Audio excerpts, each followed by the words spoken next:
She built a billion-dollar empire before 30, but couldn't reach her own daughter. Celeste Harrington controlled everything: the skyline of Seattle, the boardrooms of the powerful, the headlines of every financial page. What she could not control was the silence growing between her and her 8-year-old daughter, a silence. No specialist, no program, no amount of money had broken in years. Then a stranger knelt beside her child in the rain. His hands moved. Her daughter laughed for the first time in months. And in that single, unremarkable moment at a waterfront market, everything Celeste thought she understood about love, power, and what truly matters began to fall apart. If this story already has you hooked, you're exactly where you need to be. Subscribe to the channel so you never miss what comes next. Hit that like button and drop a comment right now telling me the city and country where you're watching from. I want to see exactly how far this story travels. Now let's begin. The rain came in sideways that morning, the kind of October rain that doesn't announce itself, but simply arrives and decides to stay. The waterfront market was half-crowded vendors under damp canopies, plastic sheeting rattling in the wind, the smell of wet canvas and roasted chestnuts mixing with salt air off the harbor. Celeste Harrington was not supposed to be there. She had a call with her Tokyo partners at noon. Her assistant had sent 3 reminder messages before 8 in the morning. There was a revised zoning proposal sitting on her desk that needed annotations before Monday, and her executive vice chairman, Wesley Crane, had flagged 2 agenda items for the following week that required her input before the weekend ended. But Ivy had looked at her across the breakfast table that morning, that quiet, watchful look her daughter had developed over the past year, the one that wasn't quite sadness and wasn't quite accusation, just an observation that seemed to say you are here, but you are not here. And Celeste had put her phone face down on the counter and said, "Get your coat." Ivy had blinked. She'd signed something, quick and small. Celeste caught the general shape of it. Where? Out, Celeste said. Just out. So here they were. Out. Celeste walked slightly behind her daughter, letting Ivy set the pace, which was what the latest specialist doctor, Amblin, the 3rd one this year, had suggested during their last session. She needs agency in physical spaces. She needs to feel like the environment is something she can move through on her own terms. Celeste had nodded and taken notes on her phone and driven home thinking about the zoning proposal. 2 weeks ago.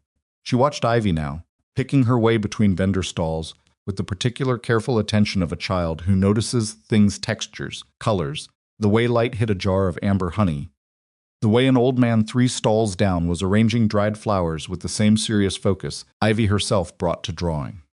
Her daughter was small for 8, dark-haired, with Celeste's own watchful eyes, and a stillness that strangers sometimes mistook for shyness and insiders knew was something closer to deliberation. Ivy stopped at a produce stall draped in strings of dried peppers and late-season gourds. The vendor, a wide, cheerful woman in her 50s with paint on her fingers, that suggested she was a better artist than Farmer was talking a mile a minute to the customer ahead of them, arms flying, laugh enormous. Ivy stood waiting, watching the exchange with focused attention. Celeste stepped up beside her. "You want something?" Ivy pointed. Behind the vendor, on the second shelf of a wooden rack, a small paper bag of something dark and dried that Celeste couldn't identify from this distance. "Okay," Celeste said. "We can ask." The vendor finished with her previous customer, turned, beamed at them. "Good morning, ladies. Nasty weather. Gorgeous morning anyway. What can I do you for?" Celeste started to answer for Ivy, a reflex, an old habit she'd been trying to catch herself doing. But Ivy was already reaching forward, pointing insistently at the shelf behind the woman, then signing something with her free hand. The vendor looked at Ivy's signing fingers, then up at her face, then at Celeste, with the particular helpless apologetic expression that Celeste had seen 10,000 times. "Oh, honey, I'm so sorry. I don't know what she's pointing at that bag on the second shelf," Celeste said.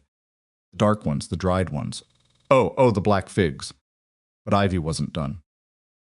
She was signing again, more urgently, hands moving in a way that told Celeste she wanted to ask something more specific about the figs, or about something near them, or perhaps about the dried flower bunches hanging to the left. Celeste genuinely wasn't certain, and the vendor was smiling apologetically and shaking her head, and Ivy's face was tightening, that careful stillness beginning to fracture at the edges. Celeste knew that look. It was the moment before her daughter folded inward. She started to step closer. She knew perhaps 40% of what Ivy was signing enough to get through basic logistics, not nearly enough for nuance or urgency or anything that mattered in the way things between people actually matter. Then a man appeared at Ivy's elbow. Not loudly, not obtrusively. He simply materialized from the next stall over, a man in his mid to late 30s in a faded green jacket that had seen better decades, dark hair pushed back from his forehead by the damp, with the kind of build that doesn't announce itself but becomes obvious the moment you really look broad through the shoulders, economical in movement, nothing wasted. Carried a canvas market bag in one hand, and his attention, as he crouched down to Ivy's eye level, was total. Complete, like a door closing on everything else in the world. His hands moved. Celeste understood perhaps half of what he signed to her daughter, something about the stall, something that was definitely a question. Maybe what are you looking for, or can I help you find it? And then Ivy's hands flew back at him, and the man nodded, signed something else, glanced up at the vendor. She's asking if the figs are the dried Turkish variety or Kalamirna, he said. His voice was even, a little rough at the edges, like something that had been worn down and stopped caring about being smooth. She wants to know because she says her mom buys the wrong kind and they taste like cardboard. Celeste stared at him. The vendor burst out laughing. Turkish, honey, promise. Ivy signed something else immediately. Hands faster now, and the man still crouched. Eye level, apparently entirely comfortable in this position, watched her hands and then said to Celeste, "She's also asking about those flower bundles on the left. She wants to know if the lavender ones are real dried lavender or if they're dyed." "Real," the vendor said, delighted now. "Grew them myself." "You've got a good eye, sweetheart." Ivy looked up at the vendor and grinned a real grin, unguarded, the kind Celeste had been trying to find the right angle to for the better part of 6 months, and then looked back at the man beside her and signed something quick and emphatic. He laughed. Actual laughter, not the polite kind. His whole face changed when he laughed. Lost 5 years and some of its careful flatness. "She says you're the first vendor who hasn't talked to her like she's 3 years old," he told the woman. "She says most adults do that. She says it's exhausting." The vendor pressed one hand to her chest like she'd been struck. "Well, you tell her she's welcome at my stall every single Saturday, as long as she comes to criticize my produce and keep me humble." The man signed this to Ivy. Ivy signed back, elaborate and apparently quite funny. "She says she'll consider it," he translated, "but only if you stock the good figs." What happened next, Celeste would revisit many times in the months that followed. Not because it was dramatic, it wasn't. Because it was ordinary in the exact way that things that change you tend to be. The vendor laughed. Ivy laughed. The man beside her made a face at Ivy that clearly communicated some shared joke about demanding customers, and Ivy covered her mouth with both hands, laughing so hard that her narrow shoulders shook. Celeste stood 18 inches away and felt the distance like a physical measurement. She bought the figs. She bought 2 bundles of lavender. She gave the vendor entirely too much money and told her to keep the change and turned to find the man in the faded jacket now on his feet, loading something of his own into the canvas bag, clearly preparing to move on. "Excuse me," Celeste said. He turned. "How do you know sign language?" Something moved behind his expression, not quite discomfort, not quite reluctance. Something assessing. He looked at Ivy first, who was now examining the dried lavender with concentrated interest, apparently satisfied that the adult conversation was not about her. "Friend of mine," he said. "Lost his hearing overseas. I learned because otherwise we couldn't argue anymore, and arguing with him was about the only thing keeping both of us sane." He said this completely without drama, which made it land harder than drama would have. That Celeste started. Stopped. "That was kind of you." "Practical," he said. He looked like he was going to say something else, or maybe nothing else, and simply leave. There was a quality to his stillness that suggested he was entirely comfortable with conversations that just ended, but then Ivy tugged his sleeve. He looked down. Ivy signed something. Slow, deliberate, the way she signed when she wanted to make sure she was being precise. The man's expression did something complicated. He crouched back down. He signed back. Ivy signed again. A question this time Celeste could tell from the shape of her daughter's hands, from the slight tilt of her chin. He answered. signed something and then spoke quietly enough that Celeste caught only the edges of it. Something about yes, and something about sometimes, and something that she was fairly certain was it gets better, but it takes a while. Ivy nodded seriously, like someone receiving important news. Stood, looked at Celeste with an expression that was difficult to read. She asked if I ever feel like people are tired of waiting for me to find the right way to say things, he said. I told her yes. The rain picked up. Somewhere nearby, a vendor swore cheerfully at a canopy that had decided to misbehave. Celeste was aware of all of it, the noise, the cold, the dripping awning above them, and simultaneously of almost none of it. She asks that a lot, Celeste said. I figured. What did you mean, that it gets better? The waiting? He looked at her steadily. He had dark eyes, not unkind, and the habit she would notice this more later of letting silence exist without rushing to fill it. I meant that eventually you stop apologizing for it, he said. The right people stop needing you to. Celeste didn't answer. Ivy tugged her sleeve now. Signed something at her mother. Who is this? Probably. Or maybe can we stay? I don't actually know, Celeste said. She looked at the man. I'm Celeste, Grant, he said. He didn't offer his last name. He also didn't ask hers, which, she would realize later, was the first time in approximately 7 years that she had introduced herself to someone, and they hadn't reacted. He stuck his hand into his canvas bag and pulled out a small, battered notebook, tore a page from the back with the practiced ease of someone who'd done this before, and wrote something on it before handing it to her. A name, a day and time, an address in the East Lake neighborhood. Community program, he said. Runs Tuesday and Thursday afternoons. Saturday mornings. Mixed group, deaf kids, hearing kids, a couple of adults. They do art, games, whatever the kids decide they want to do. It's not therapy. It's not a program, exactly. It's just, he paused. People talking. Celeste looked at the paper. Who runs it? Right now, me. I'm trying to find someone better. She almost smiled at that. You've been doing this long? Couple of years. He picked up his bag. No obligation. It's free. It's not affiliated with anything, and nobody's going to make her talk about her feelings or put a star chart on the wall. He glanced down at Ivy. Signed something. Ivy looked up, surprised, and then made a face half skeptical, half intrigued, and signed back. She says she'll think about it. Celeste translated, startled by her own ability to catch it. Good answer, Grant said. He nodded at Celeste, not a bow. Not a performance.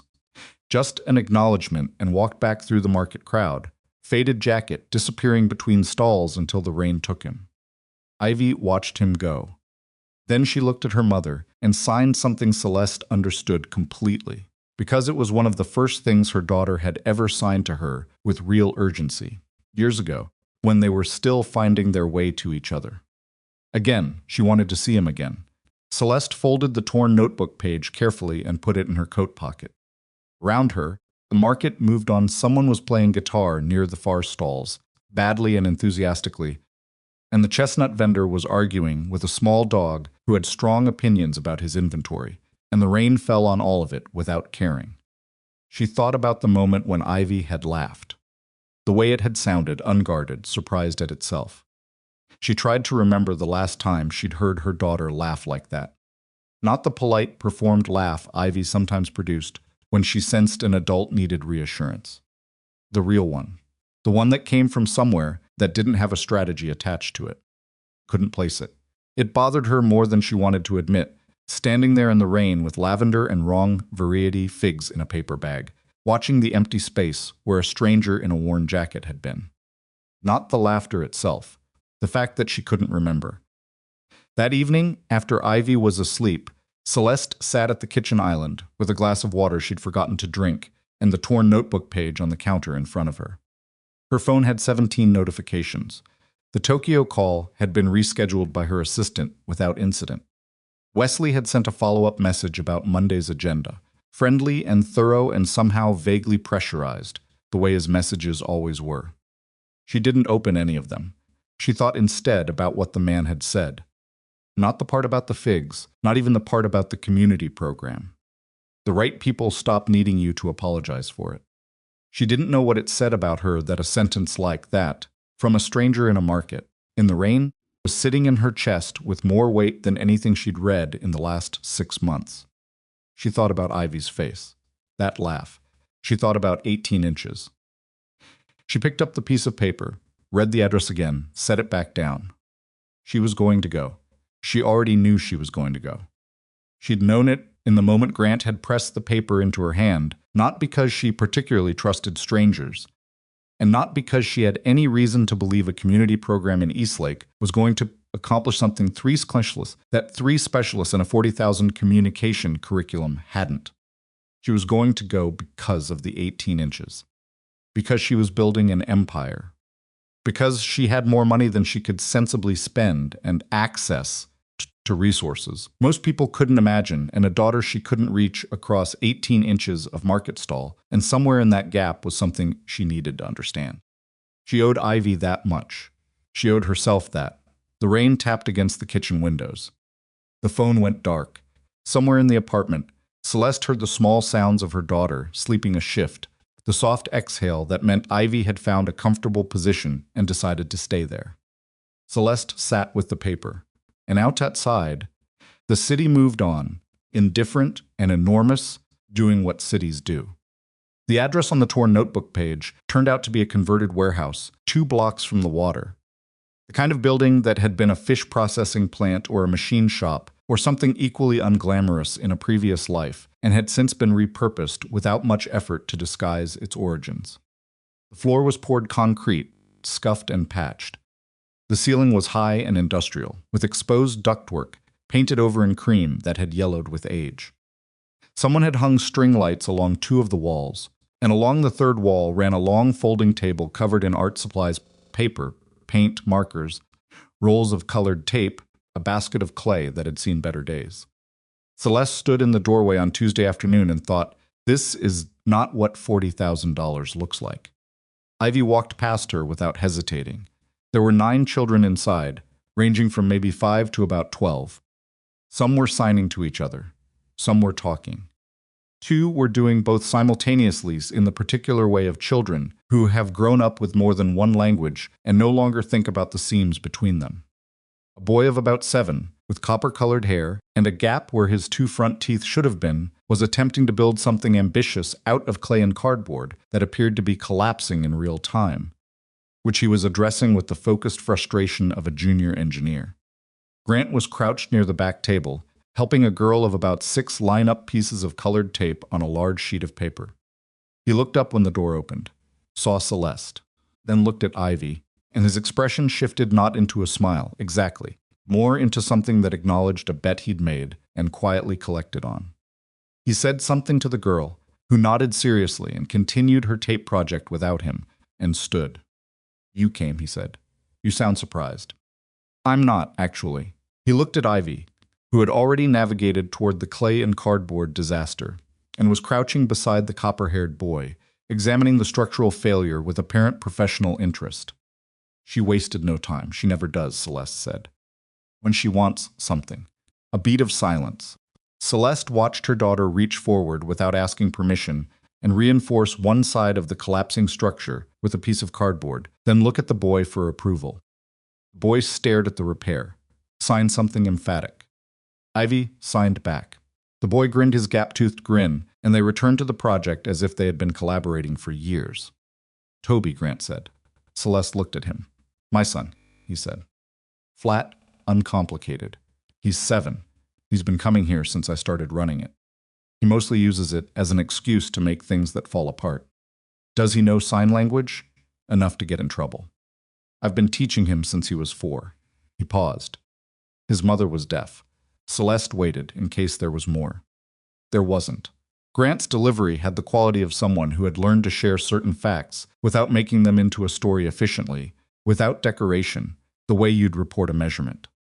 Celeste started. She died, Grant said. 4 years ago. Cerebral hemorrhage. Nobody saw it coming. I'm sorry. Yeah. He looked at Toby. Me too. It was the most uncomplicated version of grief Celeste had ever heard someone express, and somehow it was more affecting than anything she would have described as eloquent. She had the odd feeling of standing next to someone who had gone to a very hard place and come back from it without acquiring the habit of describing the journey. She didn't press. She didn't know him well enough, and even if she had, She suspected pressing was not what worked with this particular person. "What do I do?" she said instead. "While I'm here." He looked mildly surprised, like he'd expected a different kind of question. "Whatever the kids need," he said. "Sometimes that means help with something. Sometimes it means staying out of the way. You know some ASL?" "Some. Maybe 40% of what Ivy signs. Enough to understand the important things and miss the nuance. That's more than most parents who come here." He said it without judgment, just observation. "There are a couple of other adults. Maya runs Tuesdays. She's deaf herself. She'll be here in about 20 minutes. Leon comes Thursdays. He's a retired teacher. You don't have to do anything official. But if you're going to be here, be here. Don't stand by the wall checking your phone." Celeste held his gaze.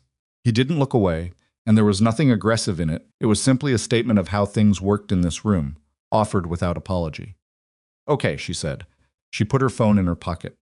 She ended up spending most of that first Tuesday sitting on the concrete floor helping 3 kids sort through a disorganized box of craft supplies, which was less glamorous than anything she had done professionally in the previous 8 years, but required its own peculiar combination of attention and patience. The children communicated with her in whatever combination of signing, speaking, drawing, and pointing worked in a given moment, and Celeste discovered that 40% comprehension, when you stopped panicking about the other 60, was enough to follow a conversation if you watched carefully and weren't too proud to ask for a repeat. Ivy checked on her twice, both times with the expression of someone monitoring a situation they weren't entirely sure would resolve correctly. On the drive home, Ivy fell asleep in the back seat before they reached the freeway. Celeste drove in silence, watching the city move past the windows, and thought about a small girl who couldn't get a farmer's market vendor to understand what she wanted, and a man who had crouched down without hesitation and done something about it. She came back Thursday. She came back the following Tuesday. By the 3rd week, she stopped standing near the door. What happened over the weeks that followed was not transformation, not in the clean, legible way that word implies. It was more like the adjustment of a house settling. Small shifts, incremental, some of them uncomfortable, none of them dramatic in isolation. Ivy began to open, not all at once, not in a way that could be pointed to on a particular day.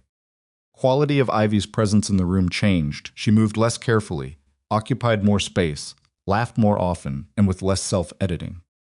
She had learned quickly that this room operated at her speed, rather than requiring her to perform at the speed of others, and the relief of that, the physical relief of it, visible in her posture, in the loosening around her eyes, was something Celeste watched, with a feeling she couldn't immediately name. It took her 2 weeks to identify it. When she did, it sat with her uncomfortably. Shame, not the sharp kind, the slow accumulated kind.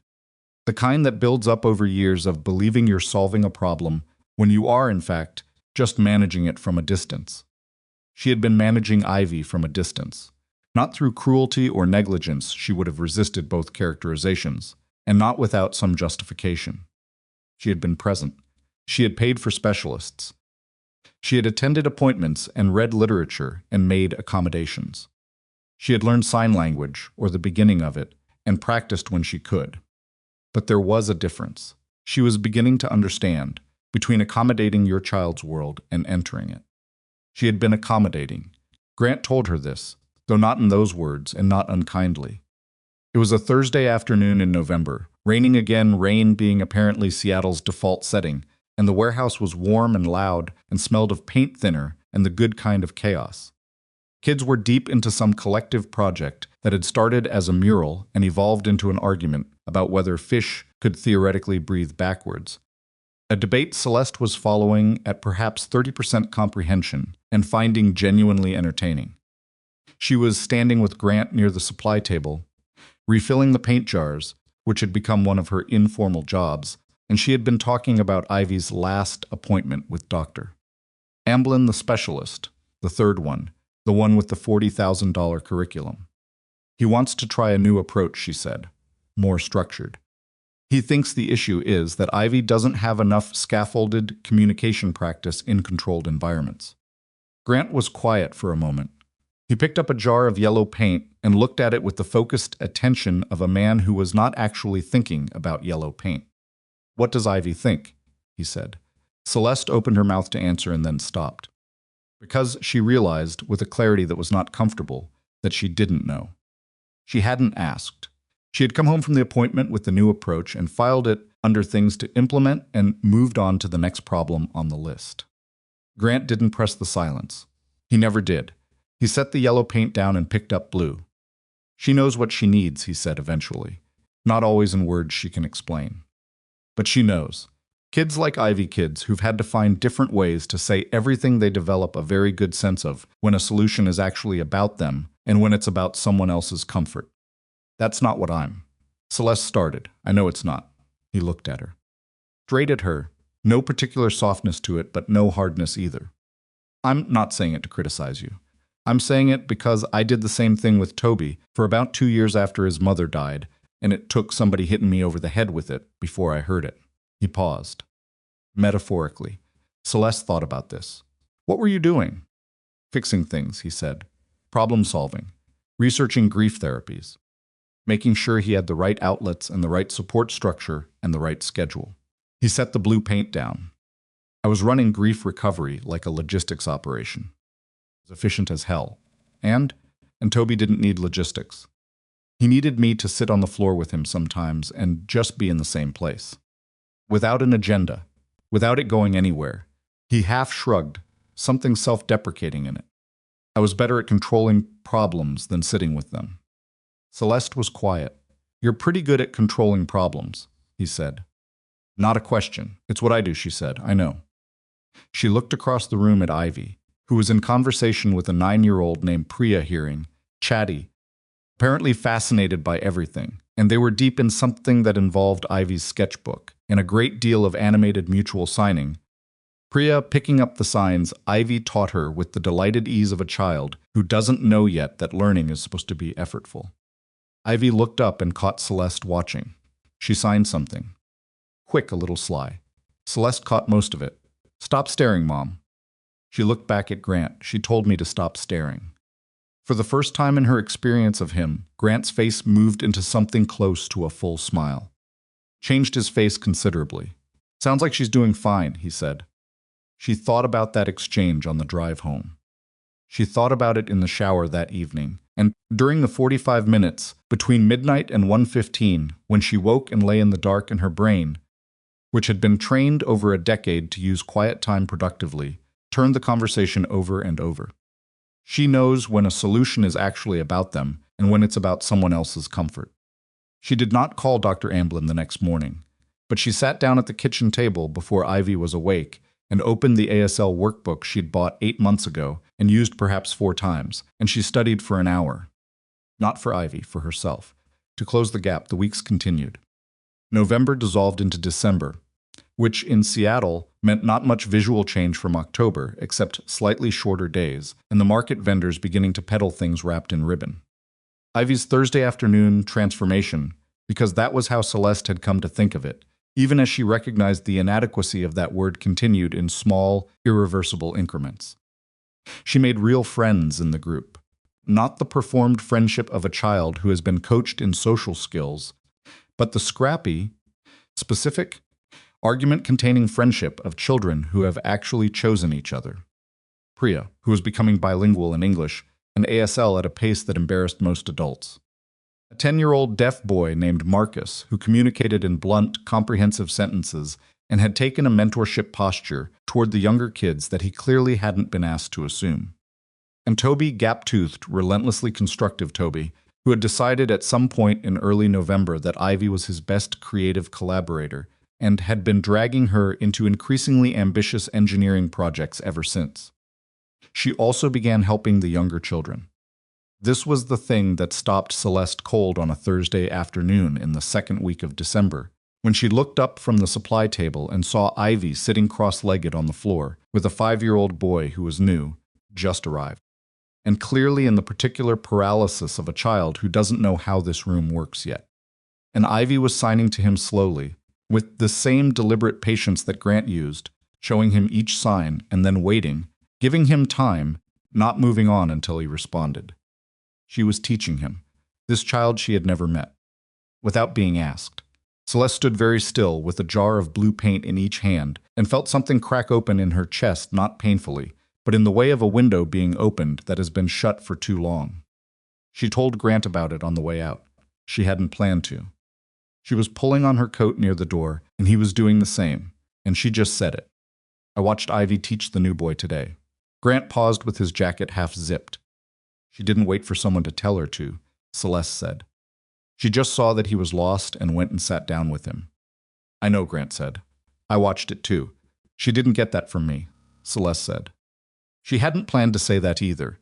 It just came out, unguarded and honest, the way things sometimes did at the end of a day when her usual architecture was down. Grant looked at her for a moment. There was something careful in it, not reluctant, just thoughtful. You went back to the ASL workbook, he said. How do you... Your comprehension went up, he said simply. I noticed. Celeste didn't know whether to be impressed or unsettled by that level of attention. She was a bit of both. I'm nowhere near fluent, she said. You're not supposed to be fluent. She is. He finished zipping his jacket. But the gap closed a little. She noticed that too. She hasn't said anything. She wouldn't say anything, he said. But she noticed. Outside the warehouse, the evening air was cold and carrying the faint smell of salt from the harbor. Toby and Ivy were ahead of them on the sidewalk, walking close together, not holding hands. They were too old for that sort of thing, apparently, but bumping shoulders every few steps in the universal language of children who have decided they like each other and are not yet embarrassed by it. Celeste watched them. Can I ask you something? She said. You can ask. When you left the SEALs, what was that like? Something shifted in his expression. He didn't shut down, it wasn't that, but the quality of his attention changed, became slightly more contained. Long, he said. Long how? He was quiet for a moment. They were walking slowly, following the kids, no urgency. I knew what I was doing in the teams, he said finally. Every operation had a structure. Every problem had a defined set of parameters. You assessed, you planned, you executed, and you had people beside you who had the same training and the same commitment, and you knew exactly what everyone was capable of. He paused. Civilian life doesn't have that. The problems aren't defined. Parameters shift constantly. The people around you are regular. They're just regular people trying to manage regular amounts of chaos, and there's no rubric for it and no chain of command and mostly no particular mission. That sounds disorienting. It's destabilizing, he said. Not dramatically as fact. I spent about a year after I got out not knowing what to do with myself when nothing was wrong. Because in the teams, something was always wrong, and your value came from how you handled it. Civilian life is mostly just Tuesday, and then your wife. And then Mara died, he said, and suddenly something was very wrong again, and I had Toby, and I did what I knew how to do. You ran it like an operation. He glanced at her sideways. I've explained this before, haven't I? You said something similar. About grief recovery as a logistics operation. Yeah, he said it with the mild tiredness of someone recognizing their own pattern from outside. I'm good at logistics. So am I, Celeste said. I know. Is that why you recognized it in me? He considered this. Ahead of them, Toby said something to Ivy that made her stop walking and stare at him with an expression of elaborate theatrical offense before signing back at considerable length. Toby apparently found this response hilarious. Partly, Grant said. And partly because the look on Ivy's face that first morning at the market when the vendor couldn't understand her, I've seen Toby make that face. Not because of communication, but the same underlying thing. Calculation of whether it's worth the effort to keep trying. Celeste stopped walking. Grant stopped too. She was calculating that? Celeste said. Not consciously. Kids don't do it consciously. But yeah, he looked at her evenly. Children who spend enough time adapting themselves to environments that weren't built for them eventually develop a threshold. They start assessing automatically whether a given situation is worth the energy expenditure. And if they decide it's not, they go somewhere else, he said. Internally, they find the inner space that's quieter and less demanding, and they spend more time there. Celeste thought about the look she'd named, months ago, as the one that wasn't quite sadness and wasn't quite accusation. The observation. You are here, but you are not here. Her daughter hadn't been looking at Celeste. Her daughter had been looking inward. She was going somewhere else, Celeste said. She was tired, Grant said. That's all. Not broken. Not incapable. Tired of doing the translation work. It's exhausting, being the one who always has to bridge the gap. Cold came off the water and found them where they stood on the sidewalk. Ahead, Toby had moved on to some other conversational topic, and Ivy was following him, still signing commentary that he was responding to with the slightly inadequate but enthusiastic ASL of a 7-year-old who had been learning since he was 4. I offered to pay you, Celeste said. That first week. You said no. I remember. You said she didn't need another employee. I did. Did you mean me? He was quiet for a beat. I meant everyone, he said.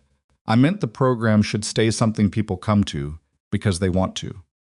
The moment it becomes a service someone's purchasing, it becomes something else. He paused. But yes, I also meant that she has enough adults in her life who are paid to help her. What she needed was someone who showed up because they chose to. People show up for her because they care, Celeste said. Slightly defensive. I know they do. No argument in it. I'm not saying they don't. I'm saying there's a thing that happens in kids who grow up with a lot of professional support. They get very good at performing for the adults who are there to evaluate them. They learn what a successful session looks like, and they produce it. It's not their fault. It's just what you do when most of your meaningful adult relationships have a clipboard in them somewhere. Celeste was quiet. Ivy performs for Dr. Amblin, she said. I don't know Dr. Amblin, Grant said. But if you watch her in that room compared to how she is in your apartment when he visits, yeah. Probably. She had watched that. She had noticed that Ivy was more contained, more careful in the formal sessions.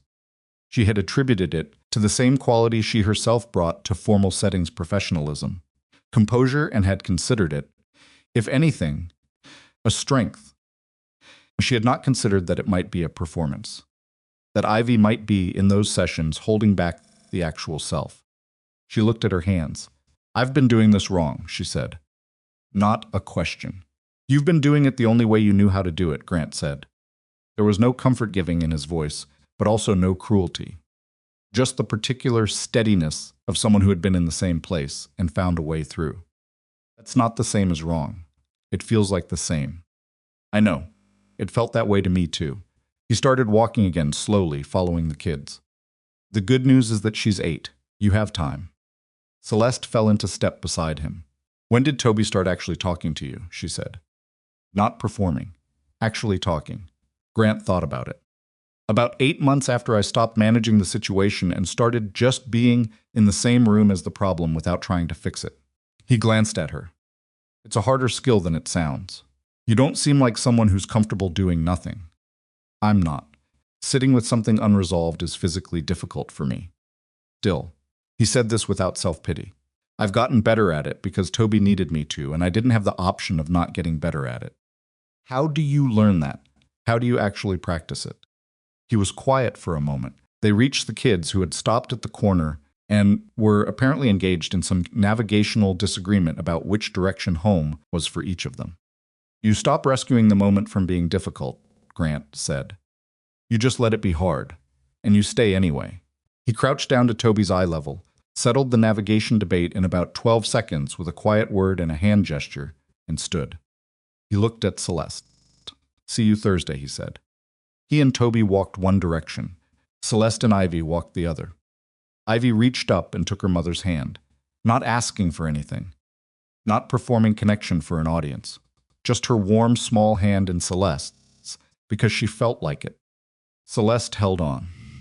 3 blocks later, Ivy looked up and signed something, a combination Celeste had to think about before she caught at something about Grant, and something that she was fairly certain, when she assembled the components, meant he talks to you like you're actually there. Yeah, Celeste said. He does. Ivy nodded. Like this explained something she'd been trying to work out. They walked the rest of the way home in the kind of silence that doesn't need filling. Back in the Harrington Urban Systems office tower, 22 floors above the city, the lights in Wesley Crane's corner office were still on. They stayed on until nearly midnight. His assistant, who had learned long ago not to ask questions about what Wesley's worked on in those late hours, left without speaking to him. Wesley sat at his desk and looked at a folder his investigator had prepared. Photographs of Celeste at the warehouse. Photographs of her at the waterfront market. Grant Callow's name at the top of a background report, military service, discharge, current employment status, financial profile that had been thorough enough to cost real money and had yielded interesting results. Wesley was a patient man. He had built a career on patience and on the particular skill of recognizing exactly when another person's priorities were shifting. He was recognizing it now. He closed the folder. He was not panicking. He was not reactive. He was simply observing, collecting, and waiting for the right moment, the way he always did. Turned off his desk lamp. He would wait a little longer. The photographs appeared on a Tuesday morning in the second week of January, and by the time Celeste arrived at her office, 3 of her board directors had already sent messages. The images had been placed strategically, professionally, in the way of things that are meant to look accidental across 2 business media outlets and 1 financial blog that had a readership of people who mattered in Pacific Northwest development circles. They were not scandalous photographs. That was almost what made them worse. They showed Celeste at the warehouse on a Thursday afternoon, laughing at something out of frame. Celeste at the waterfront market in October, standing close to Grant while Ivy and Toby walked ahead. Celeste leaving the warehouse with Grant at her side, both of them mid-conversation, the body language of 2 people who have stopped being careful around each other. Captions were the actual weapon. Harrington Urban Systems CEO increasingly absent from key operations as personal life takes center stage. One outlet had dug up Grant's military record and described him, with the particular dishonesty of technically accurate language, as a former special operations soldier with no current professional affiliation, which was true the way Saying a surgeon had no current medical affiliation the month after they opened their own private. Practice was true, leaving out everything that mattered. The financial blog was the bluntest. Sources close to Harrington Urban Systems Board expressed concern over CEO's judgment and commitment amid questions about outside influence. Sources close to the board. Celeste read that phrase twice. Then she called her legal team. Her general counsel, a compact and permanently skeptical woman named Ruth Pace, was in Celeste's office within 20 minutes, with a printed copy of each piece and an expression like someone who had been waiting for this particular shape of problem, and was not pleased to have been right. How bad, Celeste said. Medium bad, Ruth said. None of it is actionable defamation, they were careful. It's all implication and inference dressed up as concern. She set the printouts on Celeste's desk. The sourcing is the issue. Sources close to the board suggest someone with actual access. This wasn't a reporter who stumbled onto something. I know who it was, Celeste said. Ruth looked at her. Wesley's been building toward something for months, Celeste said. I've been watching it and not moving fast enough on it. She said this without drama, as a factual assessment of her own failure, and Ruth, who had worked with her long enough to know the difference between self-flagellation and honest accounting, simply nodded. What do you want to do? Ruth said. Right now? Nothing reactive. Nothing that makes it look like I'm scrambling. Celeste turned her chair to face the windows. The harbor was pewter gray this morning, the kind of flat, heavy winter sky that Seattle specialized in. I want our financial audit team to pull everything Wesley has touched in the last 18 months. Projections, partnerships, the Meridian refinancing, the East Side portfolio review. Everything. Ruth was quiet for a moment. You think he's been... I think a man who is comfortable using my daughter's community program as a leverage point is comfortable with a lot of things. Celeste turned back. I want it done quietly. Internal team only. Nothing goes to the external auditors until I say so. Okay. Ruth wrote something. And the board? I'll handle the board. She handled the board that afternoon, a conference call, composed and precise, in which she neither defended herself nor apologized for having a personal life, and instead moved the conversation immediately onto Q4 numbers, which were excellent, and the progress on the Meridian development, which was on schedule and under budget. She gave them something to hold on to. By the end of the call, 2 of the 3 directors who had messaged her that morning had backpedaled to careful neutrality. The third had not. Director Philip Greer, 63, old money Seattle, kind of man who had opinions about appropriate boundaries between professional life and personal life that he'd never had to examine, because his wife had managed all the difficult parts of his personal life for 35 years remained. Pointedly quiet through most of the call, and asked, at the end, whether Celeste had given thought to what the current media narrative might mean for the Harrington brand during the Meridian launch window. I have, Celeste said. The Meridian numbers speak for themselves, Philip. Have you looked at Q4? He hadn't. She got off the call and sat alone in her office for a few minutes, which was something she almost never did. She thought about Grant's voice on the sidewalk in December. You stop rescuing the moment from being difficult. You let it be hard, and you stay anyway, she stayed. Then she went back to work. She did not tell Grant about the photographs that week. She told herself this was because it wasn't relevant to him, which was partly true and partly not.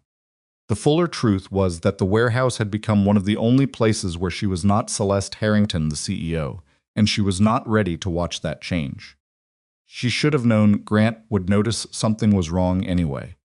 It was the following Thursday, mid-January, the warehouse warm and loud in the way it always was by mid-session, and Celeste was helping Priya practice a signing sequence she was planning to use in a short video she wanted to make for her school. It was comfortable, ordinary, the kind of afternoon that had started to feel like something Celeste counted on rather than scheduled. Grant came and sat beside her on the bench near the supply table. Not immediately intrusive.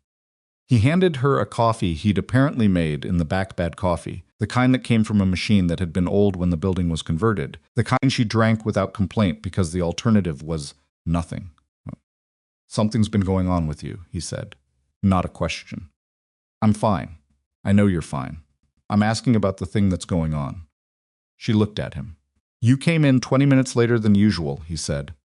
You've been watching the door since you got here. You helped Priya with her sequence, and your head was somewhere else for about half of it, and you caught yourself and came back. He sipped his own terrible coffee with the equanimity of a man who had drunk far worse things in circumstances she could probably only partially imagine. I'm not cataloging your habits. I just pay attention. That's cataloging my habits. He waited. She told him. Not all of it, not Ruth's assessment. Not the internal audit she'd set in motion, but the photographs, and the headlines, and the way one of them had described him. Grant was quiet through the whole of it.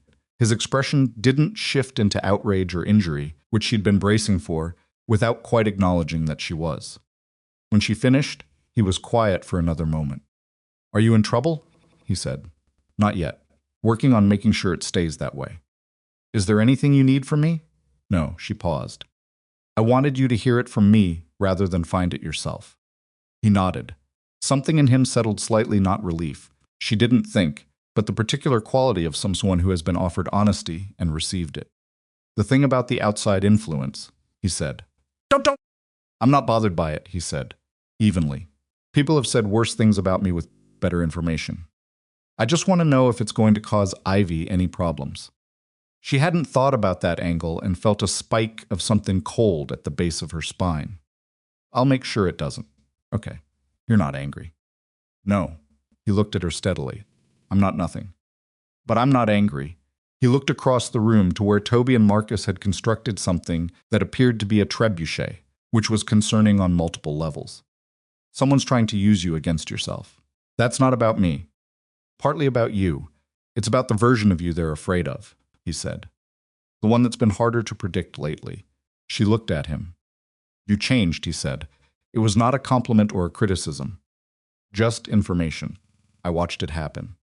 You came in here 3 months ago and stood by the wall checking your phone, and now you're sitting on the floor teaching a 9-year-old to sign I have opinions about fish at professional speed. He almost smiled. People who benefit from you being predictable notice when you stop being predictable. Celeste was quiet.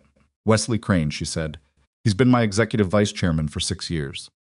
He brought in 3 of our largest development partnerships. He is good at his job. But he has been planning something for a long time, she said. And I let it develop because addressing it would have been a conflict, and She stopped. You're what? I'm good at addressing problems, she said. I'm less good at addressing people. Grant looked at her with the expression of someone choosing carefully what to say next. Most people who are very good at controlling environments have the same gap, he said. It's not a character flaw. It's just where the skill set runs thin. That's a generous read. It's an accurate read. He set down his coffee. What's your plan for Wesley? Find out what he's actually done. Then deal with it. And if the board moves against you before you can find it, then I deal with that first and find it second. He nodded. That was apparently sufficient. He didn't offer advice she hadn't asked for, didn't try to reframe or soften or expand the problem. He received it and acknowledged it and moved on. She found, as she had been finding repeatedly over the past 3 months, that this was one of the things she liked most about him, the economy of his responses, the way he didn't perform concern by elaborating on it. February arrived with the particular determination of a Seattle February, which is to say gray and cold and intermittently beautiful when the clouds broke and the mountains showed themselves across the water. Celeste's legal team had been working quietly, and by the middle of the month they had something. Not everything, but something. The Meridian refinancing, the largest single transaction in Harrington Urban Systems' recent history, a $43 million restructure of the development debt that had gone through 18 months ago, had 2 sets of projection numbers. One set was in the board materials. The other, which her audit team found in a secondary financial model that had been routed through a subsidiary rather than the main accounts, told a substantially different story about the projected returns. The difference between the two was approximately $4 million. And the investment advisory firm that appeared in the secondary model as a beneficiary of the restructuring arrangement partner had a managing name appeared in public records as a college roommate and current personal friend of Wesley Crane. Ruth Pace brought Celeste the summary on a Thursday morning and set it on her desk and said, "This is not proof of fraud, but it is proof of a conflict of interest he never disclosed. And it is proof that the projections presented to the board were not the only projections in existence." "What would it take to make it proof of fraud?" Celeste said. "More time, or a whistleblower." Ruth paused, "Or both." Celeste sat with that. "Keep going," she said, quietly. Ruth left. 3 days later, Wesley Crane forced the emergency board meeting. He did it through Philip Greer, which was elegantly constructed. Greer submitted a formal request under the company bylaws for an emergency session on the grounds of material concerns regarding executive leadership stability, a phrase that was broad enough to mean almost anything and specific enough to be reported in a damaging way. By the time Celeste's assistant forwarded her the notification, the meeting had already been set by the board secretary. The date was a Thursday. The time was 6 p.m., the same evening, the same hour that Ivy was scheduled to lead her first public ASL presentation at the community center. An event that had been on the calendar for 6 weeks. An event that Ivy had been preparing for with the focused, serious energy of someone who understood, at 8 years old, that this was something she was going to do in front of people, and it needed to be right. Celeste sat in her office and held both pieces of information and felt the specific quality of a trap that had been built by someone who had studied her carefully enough to know exactly where to apply pressure. Wesley knew about the community center. He had access to her calendar through the executive scheduling system. He had set the board meeting to the same hour, with the precision of someone who was not interested in winning a vote. He was interested in forcing a choice, and then using whichever choice she made as ammunition. If she attended the board meeting, she missed Ivy's presentation and demonstrated that the media narrative about her priorities was wrong. If she attended Ivy's presentation, she skipped an emergency board session and proved the narrative right. She called Ruth. "I see it," Ruth said before Celeste could explain. "Can we delay it? On what grounds? Find some. I can try for a procedural postponement. 48 hours, maybe. Not more. The bylaws are clear." Ruth paused. "Celeste. If you're not in that room," "I know," Celeste said. "Work on the postponement. Buy me what you can." She called Grant. Picked up on the second ring, which was unusual. He was not a man who picked up quickly, not because he was unreachable, but because he was generally doing something that required his hands. "I need to tell you something," she said. She told him about the board meeting, about the timing, about what she was going to do. There was a silence on his end. "You're going to the community center," he said. "Yes." "You know what that's going to cost you." "I know what it might cost me," she said. "I also know what the alternative costs." Another silence. When he spoke again, his voice was the same level, Not particularly soft, but something in it had shifted. Not into sentiment, into something more like recognition. "Okay," he said. "I need to know Ivy won't be able to tell something's wrong with me when I walk in there." "She'll be able to tell," Grant said. "She always can. But she'll also be able to tell you're there. That's what'll matter." She got there at 10 minutes to 6. The community center was a different building from the warehouse, a proper municipal facility 4 blocks away, with an actual auditorium. Not large, maybe 80 seats, and that evening it was nearly full. Deaf families, hearing families, the regular group from the program supplemented by people who had heard about the event and come. Grant had set up the space carefully. The signing interpreter position was well lit and visible from all seats, and the children's presentation area had been arranged so that everyone in the audience had a clear sight line regardless of where they were sitting. Celeste found a seat near the middle and turned her phone face down on her lap. Her legal team was working. Ruth was filing the procedural postponement. It would buy time or it wouldn't. Right now in this room, none of that was something she could affect. She watched her daughter walk onto the stage. Ivy was wearing a dark green sweater that she had chosen herself the previous week, emphatically and without input. Her hair was pulled back. She looked small in the space, 8 years old, thin-wristed, standing in front of 80 people, and she stood there for a moment before she began, taking in the room with the same deliberate attention she brought to everything. And Celeste saw her daughter make the calculation that this was manageable and then square her shoulders and begin. She signed the introduction herself.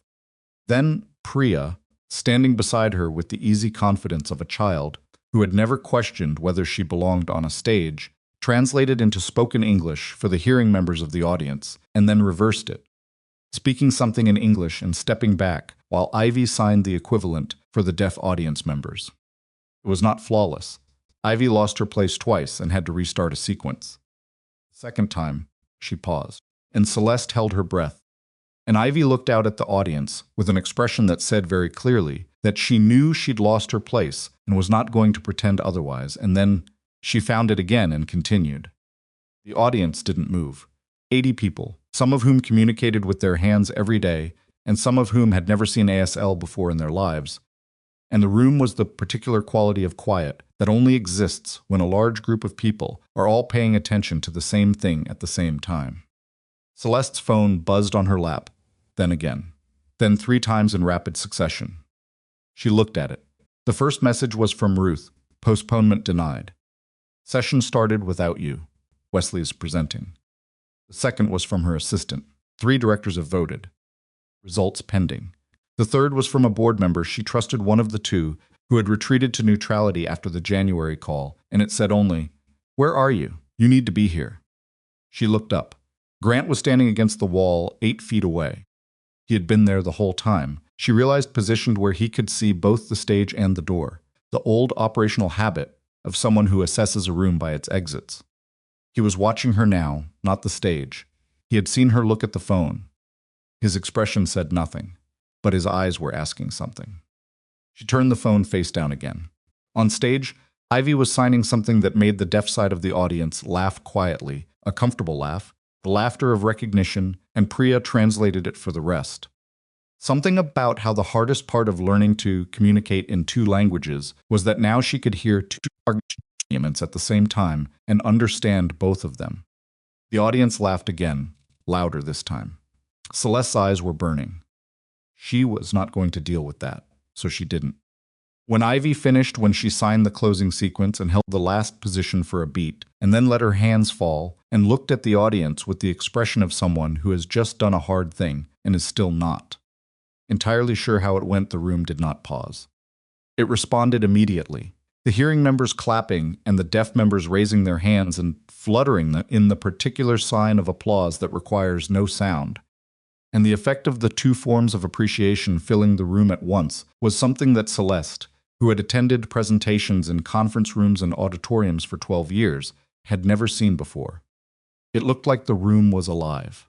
She became aware of Grant standing beside her. He'd moved during the applause, crossed the distance from the wall without drama, not putting his arm around her, not doing anything that could be described as comfort-giving. just standing close enough that she could feel the warmth of him through the air between them. She did it, Celeste said. She did. The board is voting without me. I know. She looked at him. Tell me what to do. It was the first time she had said that to him. The first time she had said it to anyone, possibly, in 8 or 9 years, long enough that it came out unsteady, like a word she'd forgotten how to pronounce. Grant looked back at her and said nothing for a moment. I'm not going to tell you what to do, he said. Grant, because you already know what to do, he said. And what you actually want is for someone to tell you it's okay to do it, to give you permission. He looked at her steadily. I'm not going to do that either. She stared at him. You've been running between 2 lives for months, he said. Tonight they landed on the same night. That's not an accident someone put them there on purpose, and they were betting you'd pick one and feel terrible about it and lose either way. He was quiet for a moment. Or you could stop treating them like 2 separate things. They are 2 separate things. Are they? She started to answer. Stopped. Ivy appeared at her elbow, her daughter, flushed and slightly wound up from the presentation, signing something fast and probably asking how it went, and Celeste caught her daughter's hands and signed back, "You were perfect." Then caught herself and amended it, because Grant had taught her 6 weeks ago that Ivy disliked that word and preferred specifics. She signed again. You lost your place and found it again in front of 80 people. That's harder than doing it right the first time. Ivy looked at her for a moment. Then signed you actually watched. Every second, Celeste said. Her phone buzzed 4 times in rapid succession, and she did not look at it. Ivy pressed close to her side, not asking to be held, just existing in the same space, which was, Celeste had learned, her daughter's equivalent. She looked at Grant. Stop treating them like 2 separate things.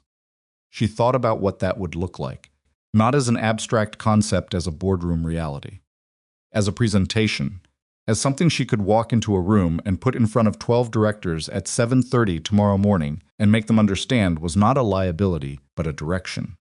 Something moved in her chest, not the anxiety, something underneath it. An idea. Not finished yet, the edges were rough, the details missing, but the shape of it was there, and it was real. And it was connected to everything she had been learning in the warehouse for 3 months. Everything she had watched Ivy discover and practice and claim for herself in that noisy, imperfect, paint-smelling room full of children who communicated in every combination of language available to them. She had been building a development company for 8 years.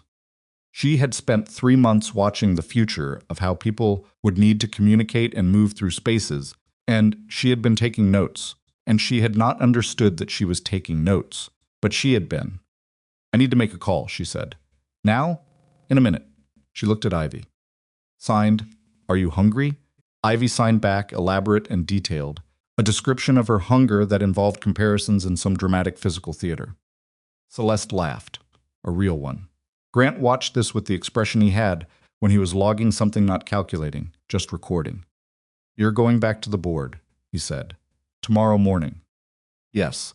With what? She looked at him. Something I should have built a year ago, she said. Something that's been sitting in this room every Tuesday and Thursday for 3 months, while I was paying attention to everything except what it was telling me. Studied her. You're not going back there to defend yourself. No? Good. Around them, the community center was moving into the comfortable noise of an event winding down, families collecting children. Conversations continuing in 2 languages simultaneously.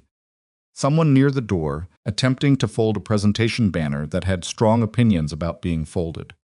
Ivy had been reclaimed by Priya and Marcus and was mid-debrief about some aspect of the presentation that apparently required demonstrations. Celeste looked at her daughter.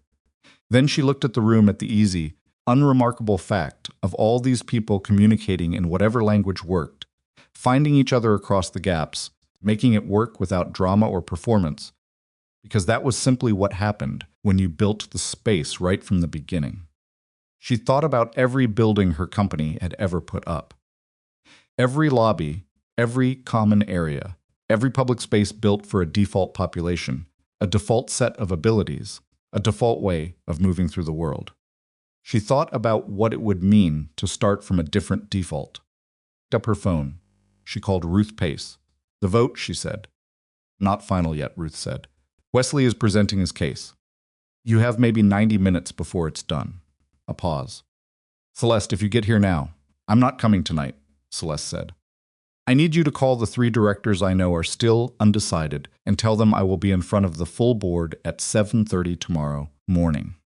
On what? Tell them I'm going to make a presentation that changes the direction of this company, she said. And tell them that if they vote tonight, they will have done so before seeing it. Ruth was quiet for a long moment. That's a gamble, she said. Everything is a gamble, Celeste said. This one at least is mine. She hung up. Grant was watching her from 3 feet away. He'd given her space for the call without being asked. Well, he said. 90 minutes, maybe less, she said. I need a quiet corner and my laptop and about 45 minutes to build something. He looked around the community center, the noise, the people, the folding banner, still losing its battle. Back office, he said. There's a desk, terrible lighting. I'll take it. You want coffee? The bad kind? Only kind available. Yes, she said. He turned to lead her there, and she followed, and on the way she paused and looked back at the room. One more time at the string lights. Someone had strung along the windows to supplement the fluorescence. At the children signing across the space to each other. At the easy democracy of a room where nobody's language was the default, and nobody had to apologize for the way they communicated. She took a picture of it on her phone. She was going to need to show the board what this looked like. She was in the back office of the community center until past 11. The desk was, as advertised, terrible, a folding table that wobbled when she typed, and was positioned under a fluorescent tube that flickered at irregular intervals with the mild menace of something that had been meaning to burn out for months. The coffee Grant brought her was exactly as bad as the machine that produced it, and she drank 2 cups without complaint because she was working, and because complaining about it would have required attention she didn't have available. What she built in those 45 minutes was not polished. She knew it wasn't polished. She was working from a laptop without her usual design team, without the brand templates her presentations normally used, without any of the infrastructure that made Harrington Urban Systems Communications look like what they were, the output of a company with resources. What she had instead was the photograph she'd taken of the community center, 3 months of observation stored in her own head, and the particular clarity that comes from having run out of alternatives. Called it, in the document she was building, the Universal Living Initiative. The name came to her quickly, and she almost changed it because quick names were usually wrong, but she left it because it was accurate, and she didn't have time to be clever. The concept was this. Every development project Harrington Urban Systems undertook going forward would be designed from the initial planning stage, not retrofitted, not accommodated after the fact, but designed from the beginning for the full range of human communication and mobility. Visual signage systems that assumed no shared spoken language. Common spaces oriented around sightlines rather than acoustics. Housing units with infrastructure already embedded for video communication, for visual alert systems, for the kind of spatial design that allowed a person using a wheelchair and a person who was 6'4" to navigate the same corridor, without either of them being an afterthought. She had 3 existing partnerships she could commit to. Immediately a deaf architect she'd met through Maya at the warehouse, who ran a small firm that had been trying to get a seat at the table in major development projects for 6 years. An accessibility engineering consultancy that she'd researched after a conversation with one of the community center's board members, and a nonprofit housing organization that worked specifically with deaf and hard-of-hearing families and had been underfunded and overlooked since its founding. These were not hypothetical. She had the names, the contact information, and in 2 of the 3 cases, preliminary conversations she'd had without fully understanding, at the time, that she was having them. She had been paying attention for 3 months without knowing she was taking notes. Grant came in twice during those 45 minutes. Once to refill her coffee, without being asked, and leave again without speaking, which she appreciated more than she would have been able to articulate.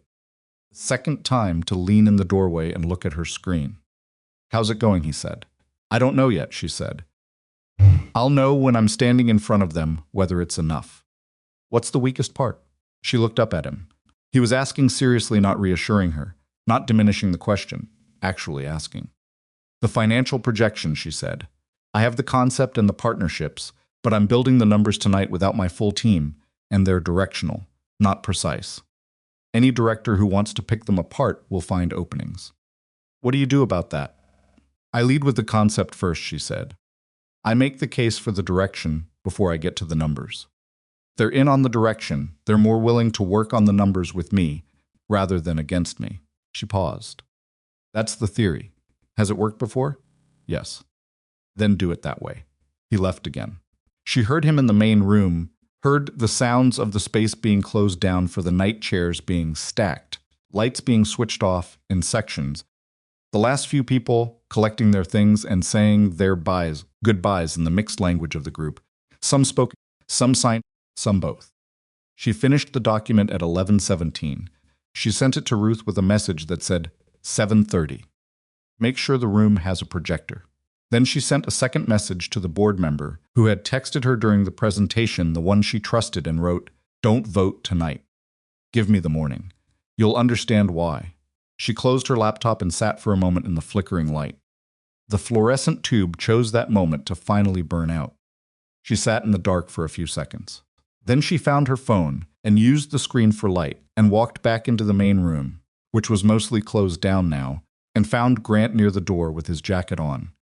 Toby asleep against his shoulder with the total physical commitment of a 7-year-old who has decided it is time to be unconscious and has simply become so. Toby's head was on Grant's shoulder, and Grant was holding him with one arm, with the practiced ease of someone who has done this 10,000 times, the arm adjusted precisely to the weight, the shoulder tilted to accommodate the position. He was talking quietly to the last parent leaving, something about the following Tuesday's session, and he was doing all of this simultaneously, without any part of it appearing to require effort. Celeste stood and watched him for a moment before he noticed her. There was something in the image, the sleeping child, the easy competence of the hold, the way Grant was fully in a conversation while also being exactly where his son needed him to be, without having to think about it, that landed somewhere under her sternum and stayed.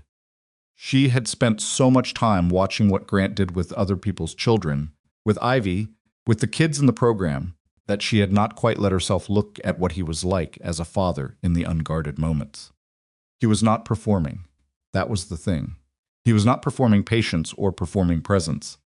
He was simply there, holding his sleeping son and having a conversation about Tuesday's session, and both things were equally real and equally unremarkable to him. And she did not know exactly what to do with the fact that watching it made her feel something that was not complicated at all, and was, precisely because of that, the most complicated thing she'd felt in a long time. He looked up, saw her. Something moved across his face, brief, quickly contained, and then he finished the conversation with the departing parent, nodded goodbye, and walked toward her. Done, he said, done enough. He looked at her steadily. In the low light of the nearly closed community center, with his son asleep on his shoulder and the string lights still on along the windows, he looked like a different person than the man in the faded jacket at the waterfront market, and also exactly the same person, which was the kind of paradox that Celeste had stopped trying to resolve. Go home, he said. Sleep a few hours. You need your head clear more than you need more preparation time. I know. Do you want me to? He started. Stopped. What? He shifted Toby slightly. Nothing. Go home. Grant, he looked at her. That quality of his, the willingness to let silence exist, was present, but underneath it something had moved, that he was not entirely successful at keeping still. I was going to say I could come, he said. Tomorrow morning. To the board presentation. He said it flatly, like a logistical option he was presenting. I've sat in on more briefings than I can count. I can read a room. And I've watched you work for 3 months. I know the initiative better than most people you'd walk in there with. She looked at him. That's not why you were going to offer, she said. Pause. No, he said, it's not. She held his gaze.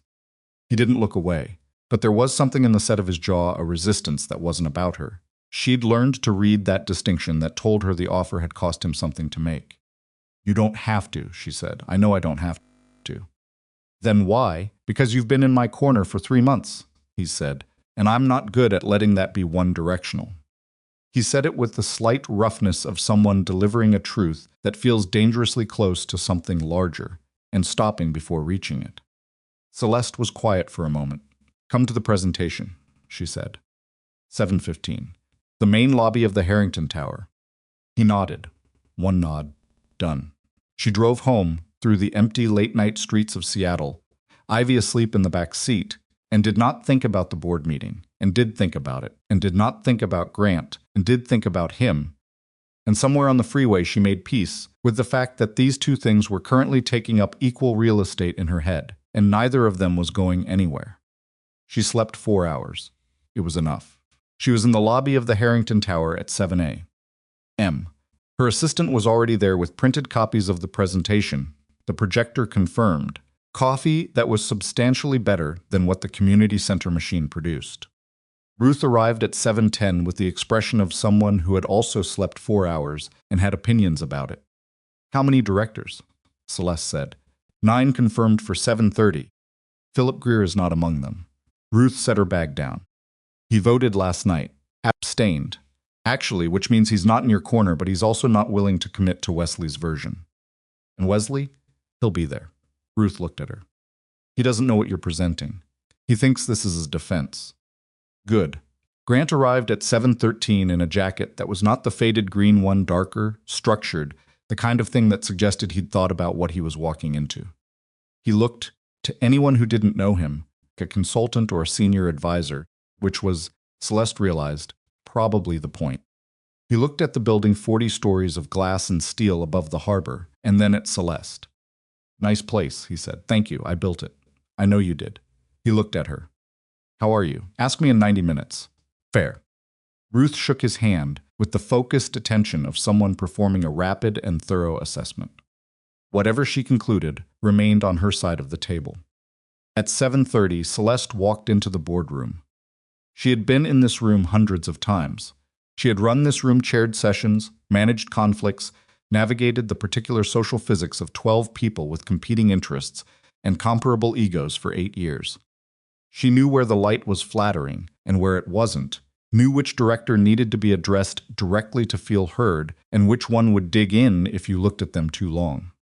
She knew this room, but she had never walked into it the way she walked into it that morning, with the photograph of the community center on the first slide of her presentation, no title, no logo, no revenue projection.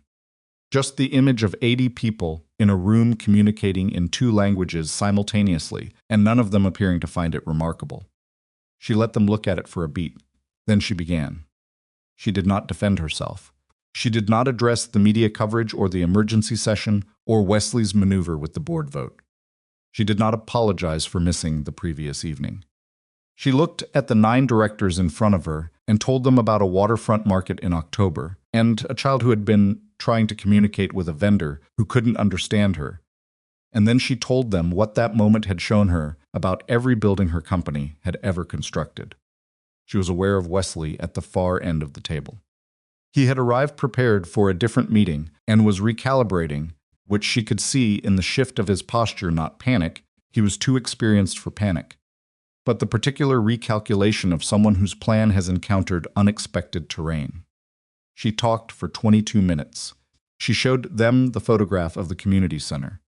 She showed them through 3 case studies she'd pulled from public research the night before the market data on accessible housing demand and the current gap in supply.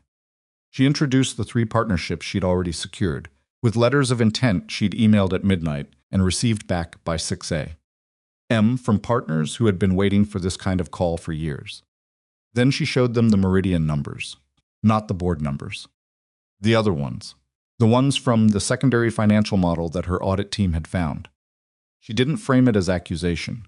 She framed it as an audit finding standard language, financial review language, the language of due diligence rather than confrontation, and she walked them through the discrepancy with the same tone she would have used to discuss a construction cost variance. But the room understood what they were looking at. She watched them understand it. The specific quality of stillness that settles over a group of experienced people when they realize they have been sitting in meetings for 18 months with incomplete information is not quite identical to any other kind of stillness, and Celeste, who was watching the room as much as the screen, saw it happen. Philip Greer, who had come after all she'd noticed when she walked in, said nothing, was the first to speak. These were not the projections in the board package. he said. No, Celeste said. They were not. Where did they come from? A secondary model routed through the Cascade subsidiary. My audit team found them in the process of reviewing the Meridian transaction. Who authorized the secondary model? She looked at him steadily. That's what the investigation will determine. Wesley, at the end of the table, said, "This is a completely inappropriate use of a board session." To Wesley. The director who spoke, a woman named Carolyn Marsh, who had been on the Harrington board for 11 years, and had the particular authority of someone who has outlasted 4 corporate crises, said the name in a tone that stopped the sentence. Let her finish. Wesley stopped. Celeste finished. When she was done, she thanked them for their time, left copies of the presentation and the audit summary on the table, and walked out. She did not wait for the vote. She had done what she could do, and the rest of it was no longer in her hands, and she had learned, in the past 3 months, that there was a hard limit to what staying in a room could accomplish once you'd said what you needed to say. Grant was in the lobby with 2 coffees from the building's cafe, actual good coffee, the kind the cafe downstairs produced, which made her irrationally grateful. How did it go? He said. I don't know yet. She took the coffee. I said everything I needed to say. Wesley tried to interrupt twice and got stopped both times. She looked at him. Thank you for being here. I didn't do anything. You were here, she said. That's not nothing. He looked at her with the expression he used when he was deciding whether to say something. She had learned to wait when she saw that expression, because what came after it was always the real thing. I've been pulling back, he said. She went still. From you, he said. It was not a question and not an apology. It was the same flat honesty he applied to everything, turned on himself. I've been doing it for about 3 weeks, and I've been telling myself it was practical, and it's not. I noticed, she said. I know you noticed. He looked at his coffee. I'm not good at this part. I'm good at the part where someone needs something, and I figure out how to provide it. I'm not good at the part where what I need is someone to stay. She waited. Mara died, he said. And after that I built everything around Toby and around not needing anything outside of that. Not because I didn't want things. Because wanting things that could be taken away is it's a specific kind of exposure that I'm not built for anymore. He said this with difficulty, the way someone speaks a language they learned too late and still have to think through. And then you showed up, and your daughter got into my son's engineering disasters. He stopped. You what? She said. He looked at her. I stopped being okay with the arrangement, he said. Practical arrangement where you're the person I see on Tuesdays and Thursdays, and the kids are friends, and everything has a defined boundary. I stopped being okay with it, and I didn't know what to do with that, so I pulled back. And now? He was quiet for a moment. Around them the lobby moved, people coming through the glass doors, security desk busy, the ordinary morning traffic of a working building. I read something once, he said, somewhere in the debrief materials after my last deployment, about how the most dangerous thing you can do in a high-risk environment is convince yourself you've correctly assessed the level of threat when you actually haven't. He looked at her. I've been treating loving someone as a threat. The word landed in the space between them and stayed. Neither of them rushed to deal with it. I know, Celeste said. I'm telling you because I'm not ready to. He stopped again. I'm telling you because you deserve to know where I am, even if where I am is not fully worked out yet. She looked at him for a long moment. I'm not asking you to be fully worked out, she said. I'm asking you to stop leaving before things get complicated. Things are already complicated. Yes, she said. They are. And you're still here. He was quiet. I'm still here, he said. She did not reach for his hand in the lobby of her own building, with the security desk 20 feet away and her general counsel due back in 11 minutes. She was a person who had spent 8 years being very aware of who was watching. But she didn't step back either. Ruth appeared from the elevator bay at a pace that communicated news. The board took a preliminary vote on the audit, she said. 6-3 to open a formal investigation into the Meridian transaction. She looked at Celeste. Wesley requested to address the board directly. Carolyn Marsh told him to wait for the investigation findings. Celeste let out a breath. The initiative, she said, tabled for a full session next week. But Celeste Ruth looked almost reluctant to say the next part. 3 directors asked for copies of the deaf architect's portfolio before they left the room. Philip Greer asked for the contact information for the accessibility engineering firm. Celeste stared at her. Philip Greer, she said. I know. She looked at Grant. He had the expression he used when he collected information he'd expected to receive eventually and was logging it calmly. People surprise you, he said. Occasionally, she said. She spent the rest of the morning on calls. She spent the afternoon with her team, beginning the real work of building out the initiative from the rough framework she'd constructed on a wobbly table the night before. It was enormous and incomplete and would take months, and she was already behind. And none of that felt like a problem in the way it might have 3 months ago. Late in the afternoon, her phone buzzed with a message from Ivy, who was at the apartment with her after-school sitter, teenager from the community program's extended family named Danielle, who had the easy bilingual competence of the program's regulars. The message was a video. Ivy on the apartment couch, signing directly at the camera in her most emphatic style, a sign combination that translated roughly to "How did the meeting go? I've been waiting all day. This is unacceptable." Celeste typed back, "We did okay." Ivy's response came as another video. This time she signed with the particular elaborate ceremony she reserved for things she considered self-evident, obviously. I knew that already.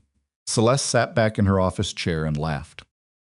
Alone in her office, laptop open, the harbor going pewter in the late afternoon light, laughing at a video her daughter had sent. That evening, she drove to pick up Ivy from the apartment and took a slight detour that she told herself was about traffic, which was not entirely untrue, and ended up on the street where Grant's building was. She did not stop. She didn't call. She just drove past it, a converted Victorian divided into units, modest, the old pickup in the parking strip that she recognized from the waterfront market, and kept driving. She was not going to be a woman who drove past someone's building. She drove home. Later, after Ivy was asleep, she sat with her laptop and the initiative document and worked. An hour in, her phone buzzed. A text from Grant. No preamble. How are you actually doing?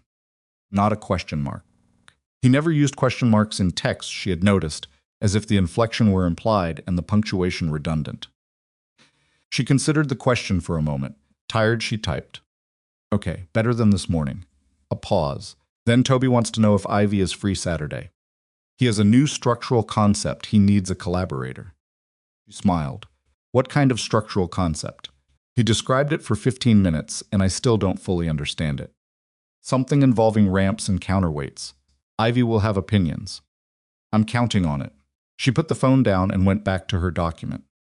Outside the windows, the city was doing what it always did at this hour, working and resting and moving and stopping in the ways cities move in at night, indifferent and enormous. She worked until midnight, and then she put the laptop away and did not pick up her phone again, but before she closed it, she typed one last message to Grant. You said you weren't good at the part where what you need is someone to stay. She sent it. Then, before she could think too hard about it, she sent the second one. I'm not going anywhere. She did not wait for a response. She put the phone face down and went to bed and slept, this time, for 7 hours. In the morning, there was a single text from Grant, sent at 12:43 a. It said, I know. 2 words, no punctuation, entirely characteristic, and it sat in her chest all morning like something warm that refused to dissipate. The formal investigation into the Meridian transaction was opened by the board the following week. 2 weeks after that, external auditors, now authorized and moving fast, found what Ruth's internal team had been circling a documented pattern of projection manipulation across 3 transactions, all benefiting the same advisory firm, all routed through the same subsidiary structure, all occurring within the period of Wesley Crane's direct oversight. The board voted to remove him. It was not the victory that felt largest to Celeste in the days that followed. The company was intact. The initiative was moving. Ruth had already scheduled the full board presentation for the Universal Living Initiative, and the early response from the 3 directors who'd asked for the architect's portfolio had been substantive enough that Celeste's development team was now working 7-day weeks to build out the framework in time. All of that was real and important, and she was not going to pretend it wasn't. But the moment she came back to the one that sat differently from the others was smaller than any of it.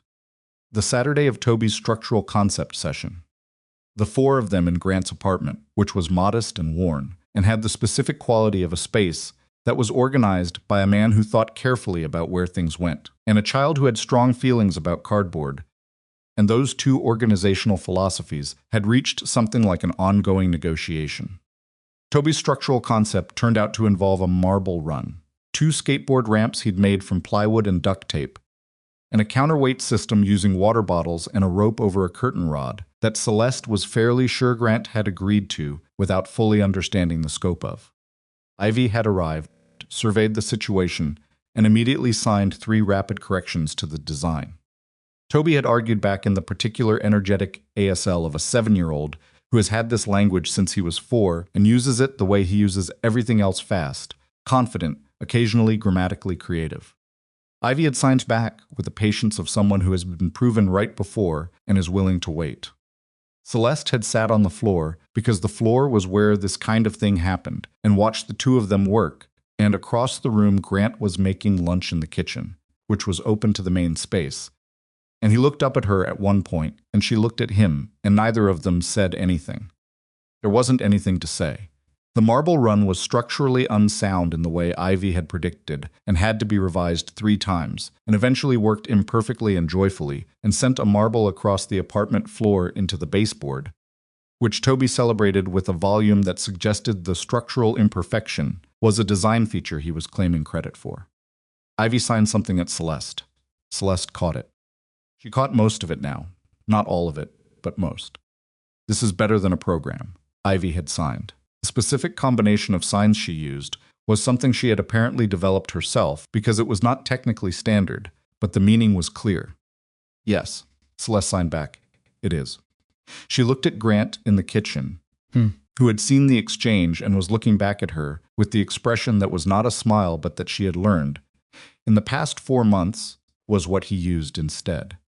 She thought about a rainy waterfront market and a torn notebook page, and the 18 inches that had felt, in October, like an uncrossable distance. She thought about how distances changed when you stopped waiting for them to close themselves. The building that would become Open Hands Village broke ground on a Thursday morning in late April, on a formerly vacant parcel in the South Lake Union neighborhood that Harrington Urban Systems had held in its portfolio for 3 years while the market figured out what it wanted to do with that block. The market had not figured it out. Celeste had. It was not a ceremonial groundbreaking in the way that Harrington Urban Systems groundbreakings typically were: no platform, no ribbon, no photographers from the business section arranged at a flattering angle. There was a small group, the deaf architect, whose name was Renata Voss, and her project partner, the accessibility engineering team. The nonprofit housing director, a man named Curtis, who had been doing this work for 14 years on funding that required annual miracles, and had the particular tiredness of someone who has believed in something longer than the system rewarded. Ruth Pace, who attended in her capacity as general counsel and stayed because she wanted to see it. A few members of the development team who had worked the 7-day weeks and earned the right to be there. Grant, Toby, Ivy. Ivy wore her dark green sweater again. She had apparently decided it was her serious occasion garment. Toby had asked 3 questions about the excavation equipment before they'd gotten out of the truck, and continued asking them once they arrived, targeting anyone who looked like they might know the answers. Celeste stood at the edge of the site in the April morning cool, the sky doing its Seattle thing of being overcast and intermittently luminous at the same time, and looked at the ground that was about to become something. Renata came and stood beside her. She signed, "Are you ready for it to be real?" Celeste signed back, slow enough to be sure she had it right. "I've been ready since October." Renata smiled. She had the smile of someone who has been waiting a long time for a particular door to open, and has maintained against reasonable odds the belief that it eventually would. They broke ground. There were no speeches. Celeste had specifically asked for no speeches. Renata had signed, when this was proposed, that she had never in her professional life attended a groundbreaking that was improved by speeches, and the two of them had agreed. Toby asked the excavator operator if he could sit in the cab, and was told no with a gentleness that suggested the operator was a parent himself and understood the question. Grant signed this outcome to Toby, who received it philosophically and went to stand as close to the machinery as he was permitted and watch, with the focused attention of a child storing information for future use.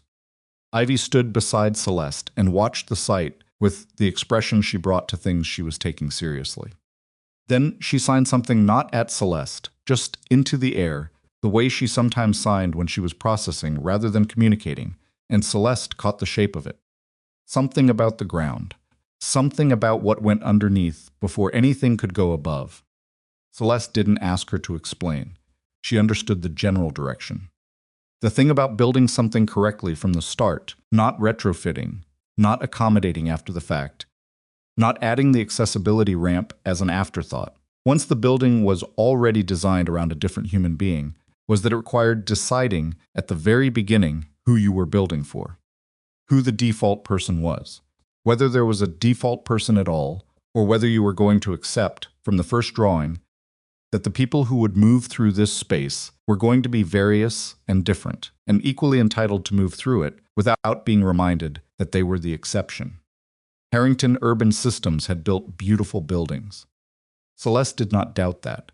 She had been proud of them, was still proud of some of them, and the pride was not entirely misplaced. But they had all started from the same default, and the default had not been Ivy. It had not been Mara, Grant's wife, who had navigated hearing spaces every day of her life and had been, according to what Grant told Celeste in pieces over the winter, endlessly pragmatic about it, not angry, just practical. Solving the same problems daily with the efficiency of someone who has accepted that the environment will not solve them itself. It had not been Curtis's families. It had not been Renata's clients. It had not been the deaf children in the warehouse who communicated as naturally as breathing, and then stepped outside and into a world that had been designed without their language in mind, and simply got on with it, because what else do you do? Celeste had spent 3 months in that warehouse learning the shape of a gap she'd never noticed, because it had never inconvenienced her. She was going to spend the next 3 years doing something about it. The weeks that followed the groundbreaking moved differently than the months before them had. Not slower her schedule was, if anything, more crowded, as the initiative moved from concept to active construction, and the board, having committed to the direction, began asking the next tier of questions about scaling and replication. The Meridian investigation had concluded by mid-April, with findings that confirmed what the audit had suggested, and added 2 additional transactions that the external team had identified.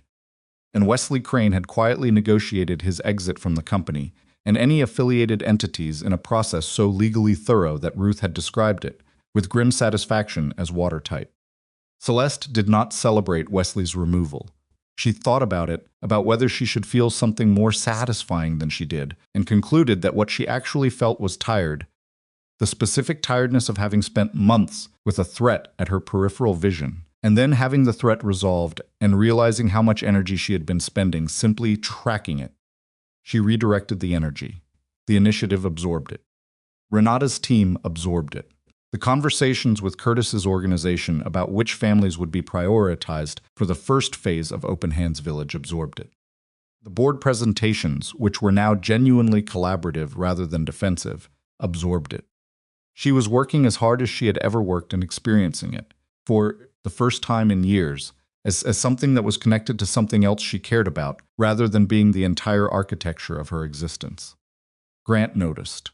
"You seem different," he said on a Tuesday evening in May, which was becoming, by gradual and unannounced mutual agreement, a regular evening the 4 of them, usually at his apartment, because his kitchen was better than Celeste's, despite being smaller and older.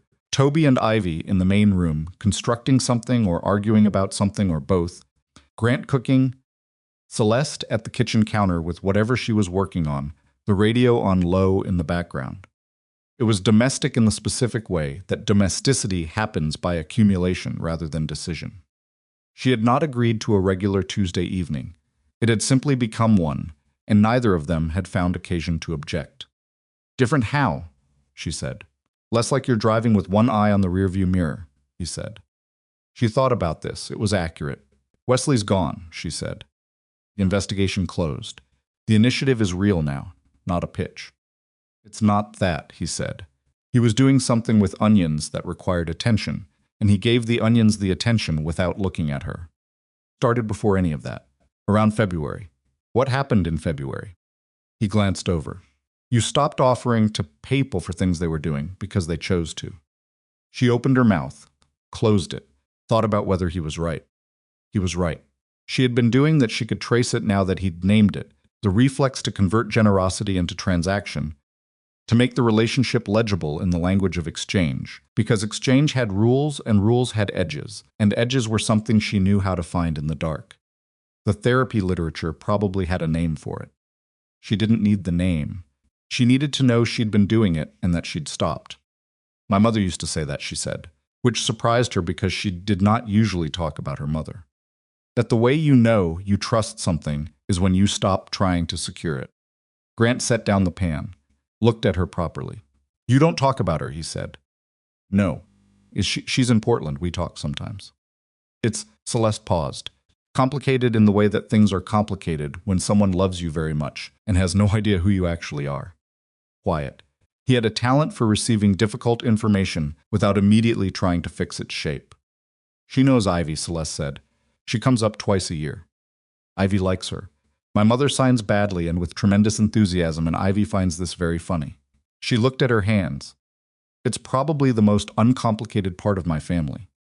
Does she know about the initiative? I sent her the article.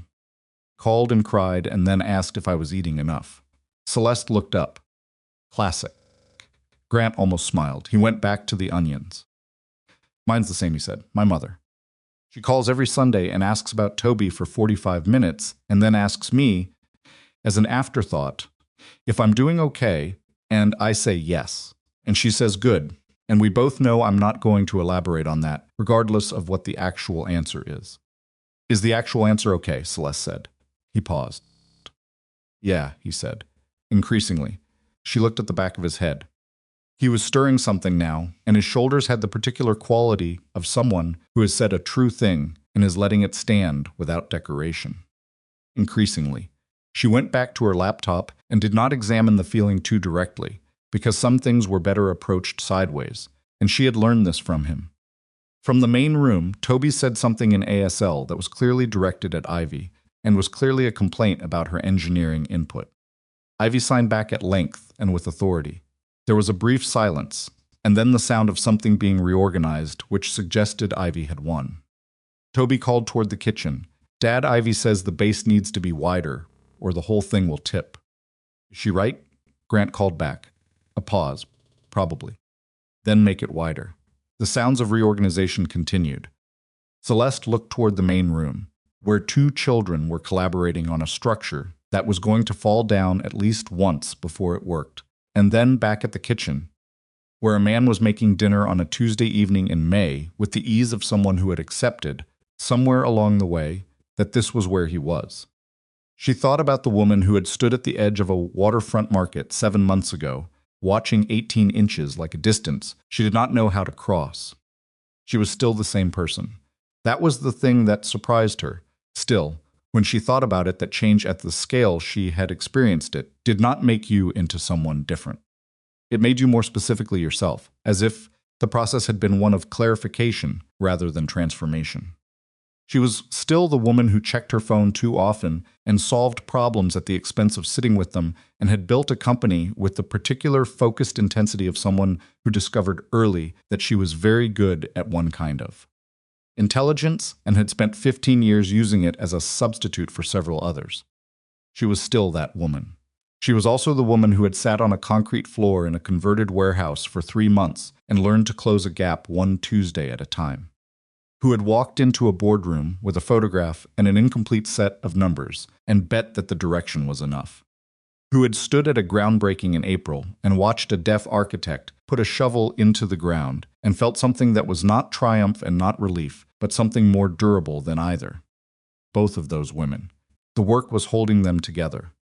In June, on a Saturday morning that arrived with the particular brightness of a Seattle June, the kind of morning that makes you forget what October feels like, Grant told her he wanted to show her something.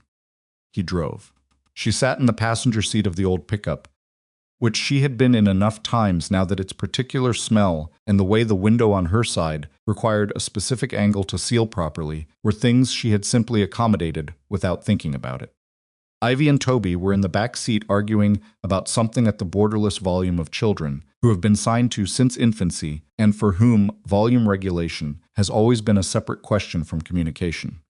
He parked on a block in the Rainier Valley neighborhood that she didn't know well, in front of a low building with large windows and a new coat of paint that suggested recent renovation. "What is this?" she said. "Come inside," he said. Inside was one large open room, freshly painted, the floors refinished, the windows letting in the June light. There were folding tables and chairs stacked along one wall and a small office in the back with a glass partition and a brand new sign on the door that she walked close enough to read. Callow and Associates Transition Services, Veteran Community Placement Program. She turned around. Grant was standing in the middle of the empty room with his hands in his pockets and an expression that was doing its best to be neutral and was not entirely succeeding. "You opened it," she said. "Signed the lease in April. We opened for the first cohort in August." He looked around the room. 8 veterans in the first group. Men and women who've been out between 1 and 3 years and are in the gap past the initial transition support, not far enough along to feel settled. We place them in community organizations, city services, nonprofits. Pair their leadership and operational skills with places that need exactly that and don't have the budget to recruit for it. "Grant," she said. "It's not big," he said. "I'm not trying to build an empire. I just know what the gap feels like from the inside, and I know how to help people across it." He paused. Curtis's organization is one of the placement partners. Renata's firm has offered to take 2 people from the first cohort. And I had a conversation with your development team about the Open Hands construction coordination staff. She stared at him. "You've been planning this for months," she said. "Since February," he said. She thought about February. About what he had said tonight increasingly, and about the Saturday in January when Toby had fractured 2 ribs in a school soccer game and she had driven to the hospital in the particular cold clarity of someone moving toward a problem that needs addressing, not knowing what she was going to find, and not letting herself stop to think about it. She had found him in the hallway outside Toby's room. Not in the room. In the hallway, sitting on a plastic chair with his forearms on his knees and his hands open, which was unusual because he was not a man who left his hands open. He looked up when she came around the corner, and for a moment, just a moment, barely a second, she saw the thing he kept fully armored under normal circumstances. Not panic, worse than panic. The specific terror of a person who has lost one person that mattered and is sitting outside a room containing another. She had not said anything useful. There was nothing useful to say. She had sat down beside him. That was all. She'd sat down in the plastic chair in the hospital hallway and stayed there, and after a while he had straightened up and the armor had gone mostly back on, and she'd felt the weight of his shoulder against hers, and neither of them had moved. When Toby had been cleared and they'd gone in, and Toby had looked at his father from the hospital bed with the expression of a child who knows he has scared someone and is working out how to account for it, Grant had reached out and gripped his son's hand with both of his and said, "You're all right." "I know," Toby had said. "Ivy already told me I'd be fine." "She texted me a diagram." "She texted you a diagram," Grant repeated. She drew it and took a picture. It showed the ribs and said they'd heal in 6 weeks. Toby had considered. "I think it was supposed to be reassuring." Grant had looked at Celeste. She had looked back at him. "It is a little reassuring," she said.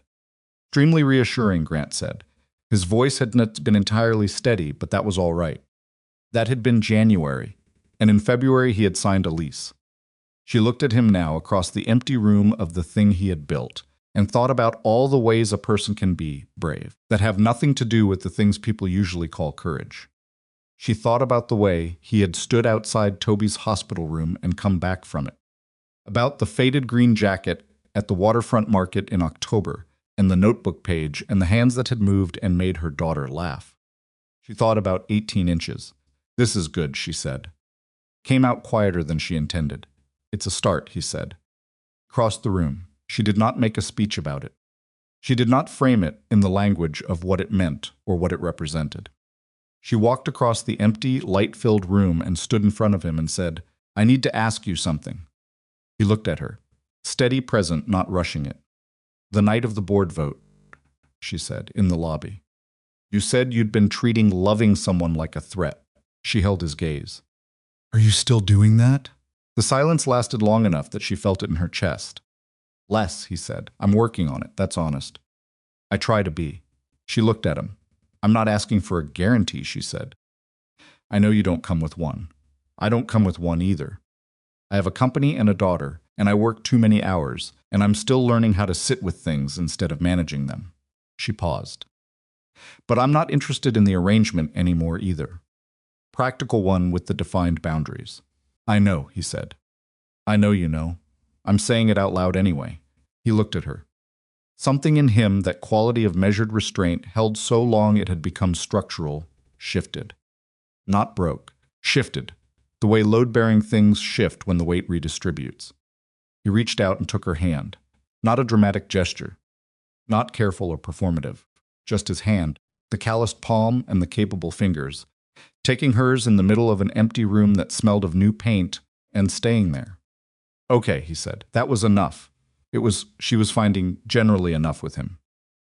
From outside, through the large windows, they could hear Toby and Ivy. Toby apparently giving Ivy a tour of the block, with the proprietary enthusiasm of a child who has been here before and considers this knowledge an asset. Ivy signing questions that he was answering in the mixed ASL and spoken English of someone who doesn't always have time to pick a lane. Celeste looked at their hands, his and hers, just standing there in the June light. The Saturday next week, she said. The waterfront market. He looked at her. Ivy wants to go back, she said. She's been asking since April. I think she wants to see the fig vendor. Probably wants to see if they finally stocked the right variety, he said. That would be my guess. We could all go, he said. I was hoping you'd say that. He almost smiled. She had stopped waiting for the full version. The almost was its own language, and she had learned it. They stood there a little longer in the empty room. Then Toby's voice came through the window, directed at someone passing on the sidewalk, asking a question about the neighborhood that the stranger appeared to be answering, with patient good humor. And Grant tilted his head toward the sound with the long-range parental attention of someone who is always tracking the position of his child. We should go collect him before he interviews the entire block, he said. Probably. They went. The following Saturday, the waterfront market, the October anniversary of where it had started, though October was 10 months away now, and this was a different kind of beginning than that one had been, Grant did not propose at the fig vendor's stall. He proposed at the water's edge, which was a 5-minute walk from the market, and almost entirely private on a Saturday morning when the clouds had come in and most sensible people had found covered spaces to be. There were no cameras, no arrangement. The four of them had been walking along the waterfront after the market, Ivy, with her paper bag of Turkish figs, because the vendor had come through on the variety, Toby with a carved wooden, something that he'd negotiated down to $3 and was very pleased with, and Grant had stopped walking. Ivy and Toby kept going for about 10 steps before they realized and turned around. Grant looked at Celeste. His hands moved. She understood all of it. She had been working on her ASL for 10 months, and she was not fluent, but she was not 40% anymore either. And she stood on the wet waterfront with her coat collar turned up against the harbor wind and watched his hands say, I spent years believing that protecting the people I love meant standing between them and anything that could hurt them. You taught me that's not protection. That's just fear with better posture. She laughed. She couldn't help it. It was not a romantic laugh. It was the laugh of someone who has been seen accurately and finds it both uncomfortable and exactly right. He reached into his jacket pocket, simple ring, nothing ostentatious. She registered, with a part of her brain that was always cataloging even when the rest of her was fully occupied elsewhere, that he had thought about this, that he knew her, and that ostentatious was not what she needed from this moment. He said out loud, For the hearing world, I'm not asking you to be anything you're not. I'm asking if you want to do the complicated, imperfect, ongoing project of this with me.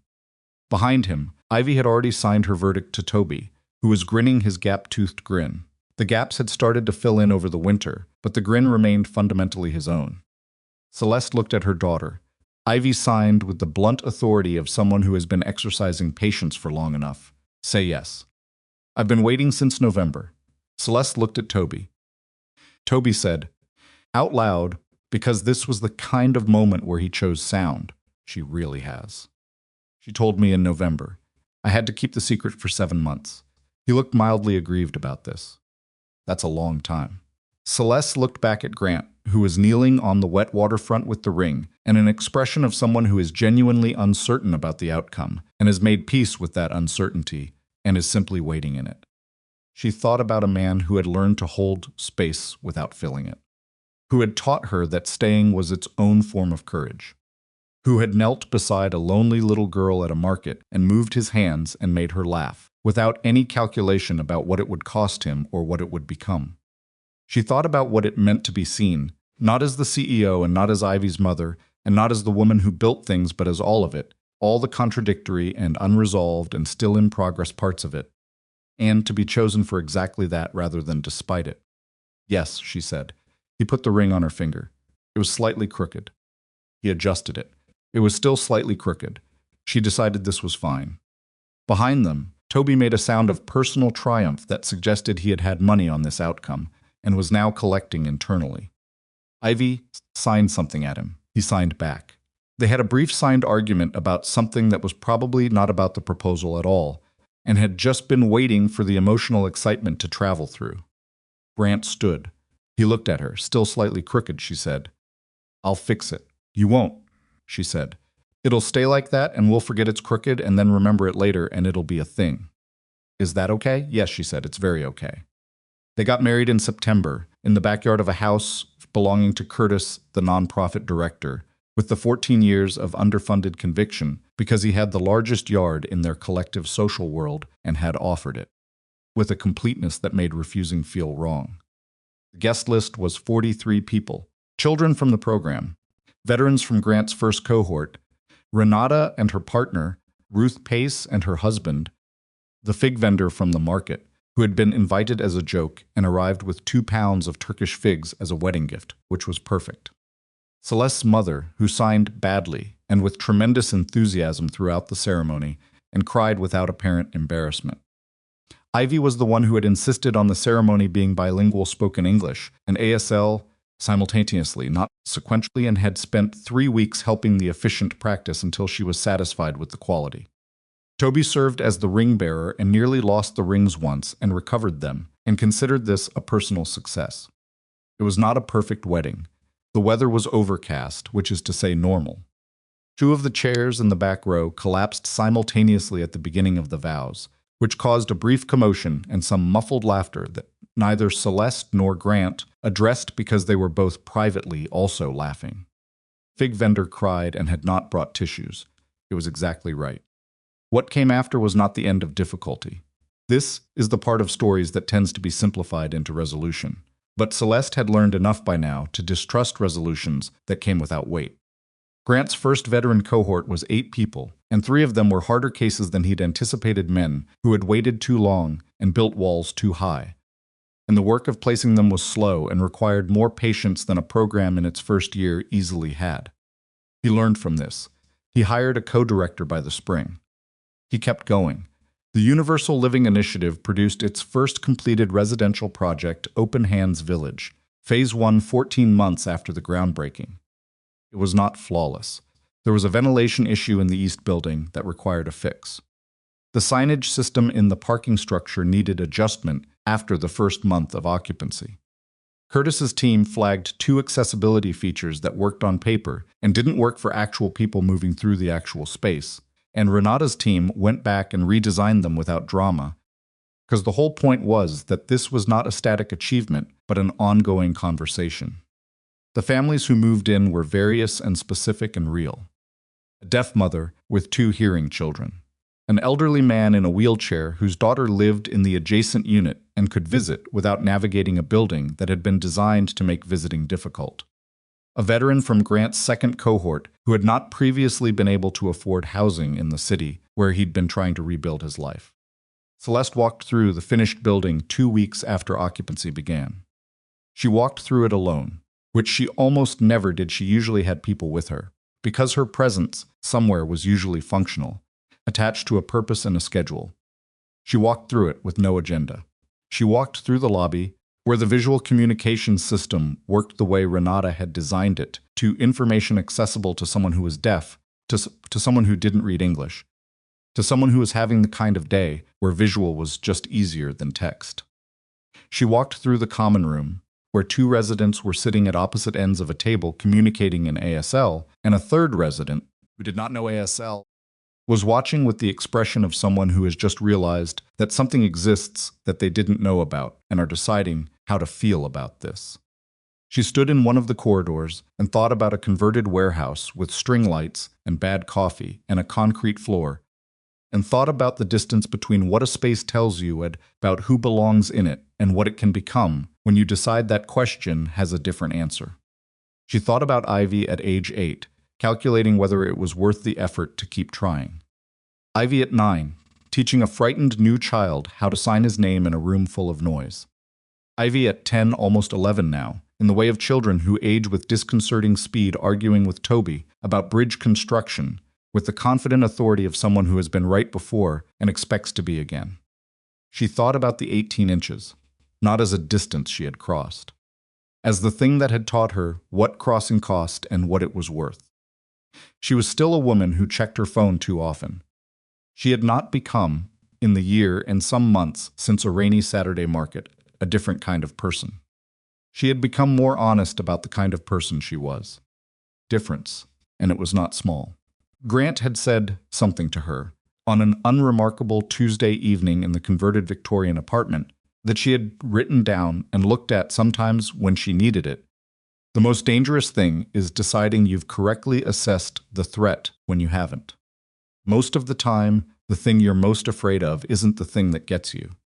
It's the thing you kept so far away for so long that you forgot to let it matter. She had kept so many things far away for so long, her daughter.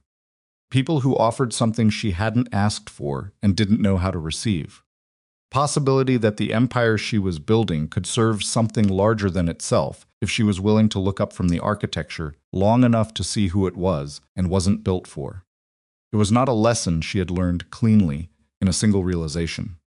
It was still being learned. The work of it was ongoing and imperfect, and sometimes she got it wrong, and sometimes Grant got it wrong, and sometimes they were both wrong simultaneously and had to work backward from the wreckage of a Tuesday evening and find their way back to each other. But they found their way back. That was the part that turned out to matter. Not the finding anyone can find their way back once. Part that mattered was the repeated decision to try. The daily choice to stay in the complicated, ongoing project of a life that was larger than the one she'd been building alone. Grant had said at the waterfront that he wasn't asking her to be anything she wasn't. She had been practicing every day since. The harder version of that offer, extending it to herself. Not asking herself to be the version who had it figured out, who had crossed the distance cleanly and arrived somewhere permanent and resolved. Being instead the version who was still crossing, still learning the language, still sitting on the floor of the warehouse sometimes. When the regular Tuesday group met and the children were in full flight, and the string lights were on and the coffee was terrible, and two kids in the corner were signing at each other about whether fish could theoretically breathe backwards, a debate that she had recently learned, been ongoing for 16 months, and had developed considerable complexity. Still in that room and others, paying attention, still letting it matter. That was the whole of it. That was what had changed her, not the boardroom victory, or the groundbreaking, or the ring that remained slightly crooked on her finger. Not any single moment or decision or turning point. A rainy Saturday, a stranger who knelt down, a little girl who laughed. And then everything after that, the slow, imperfect daily work of becoming someone willing to close the distance between who she was and who the people she loved needed her to be. Not perfectly, but enough. Always in the end enough.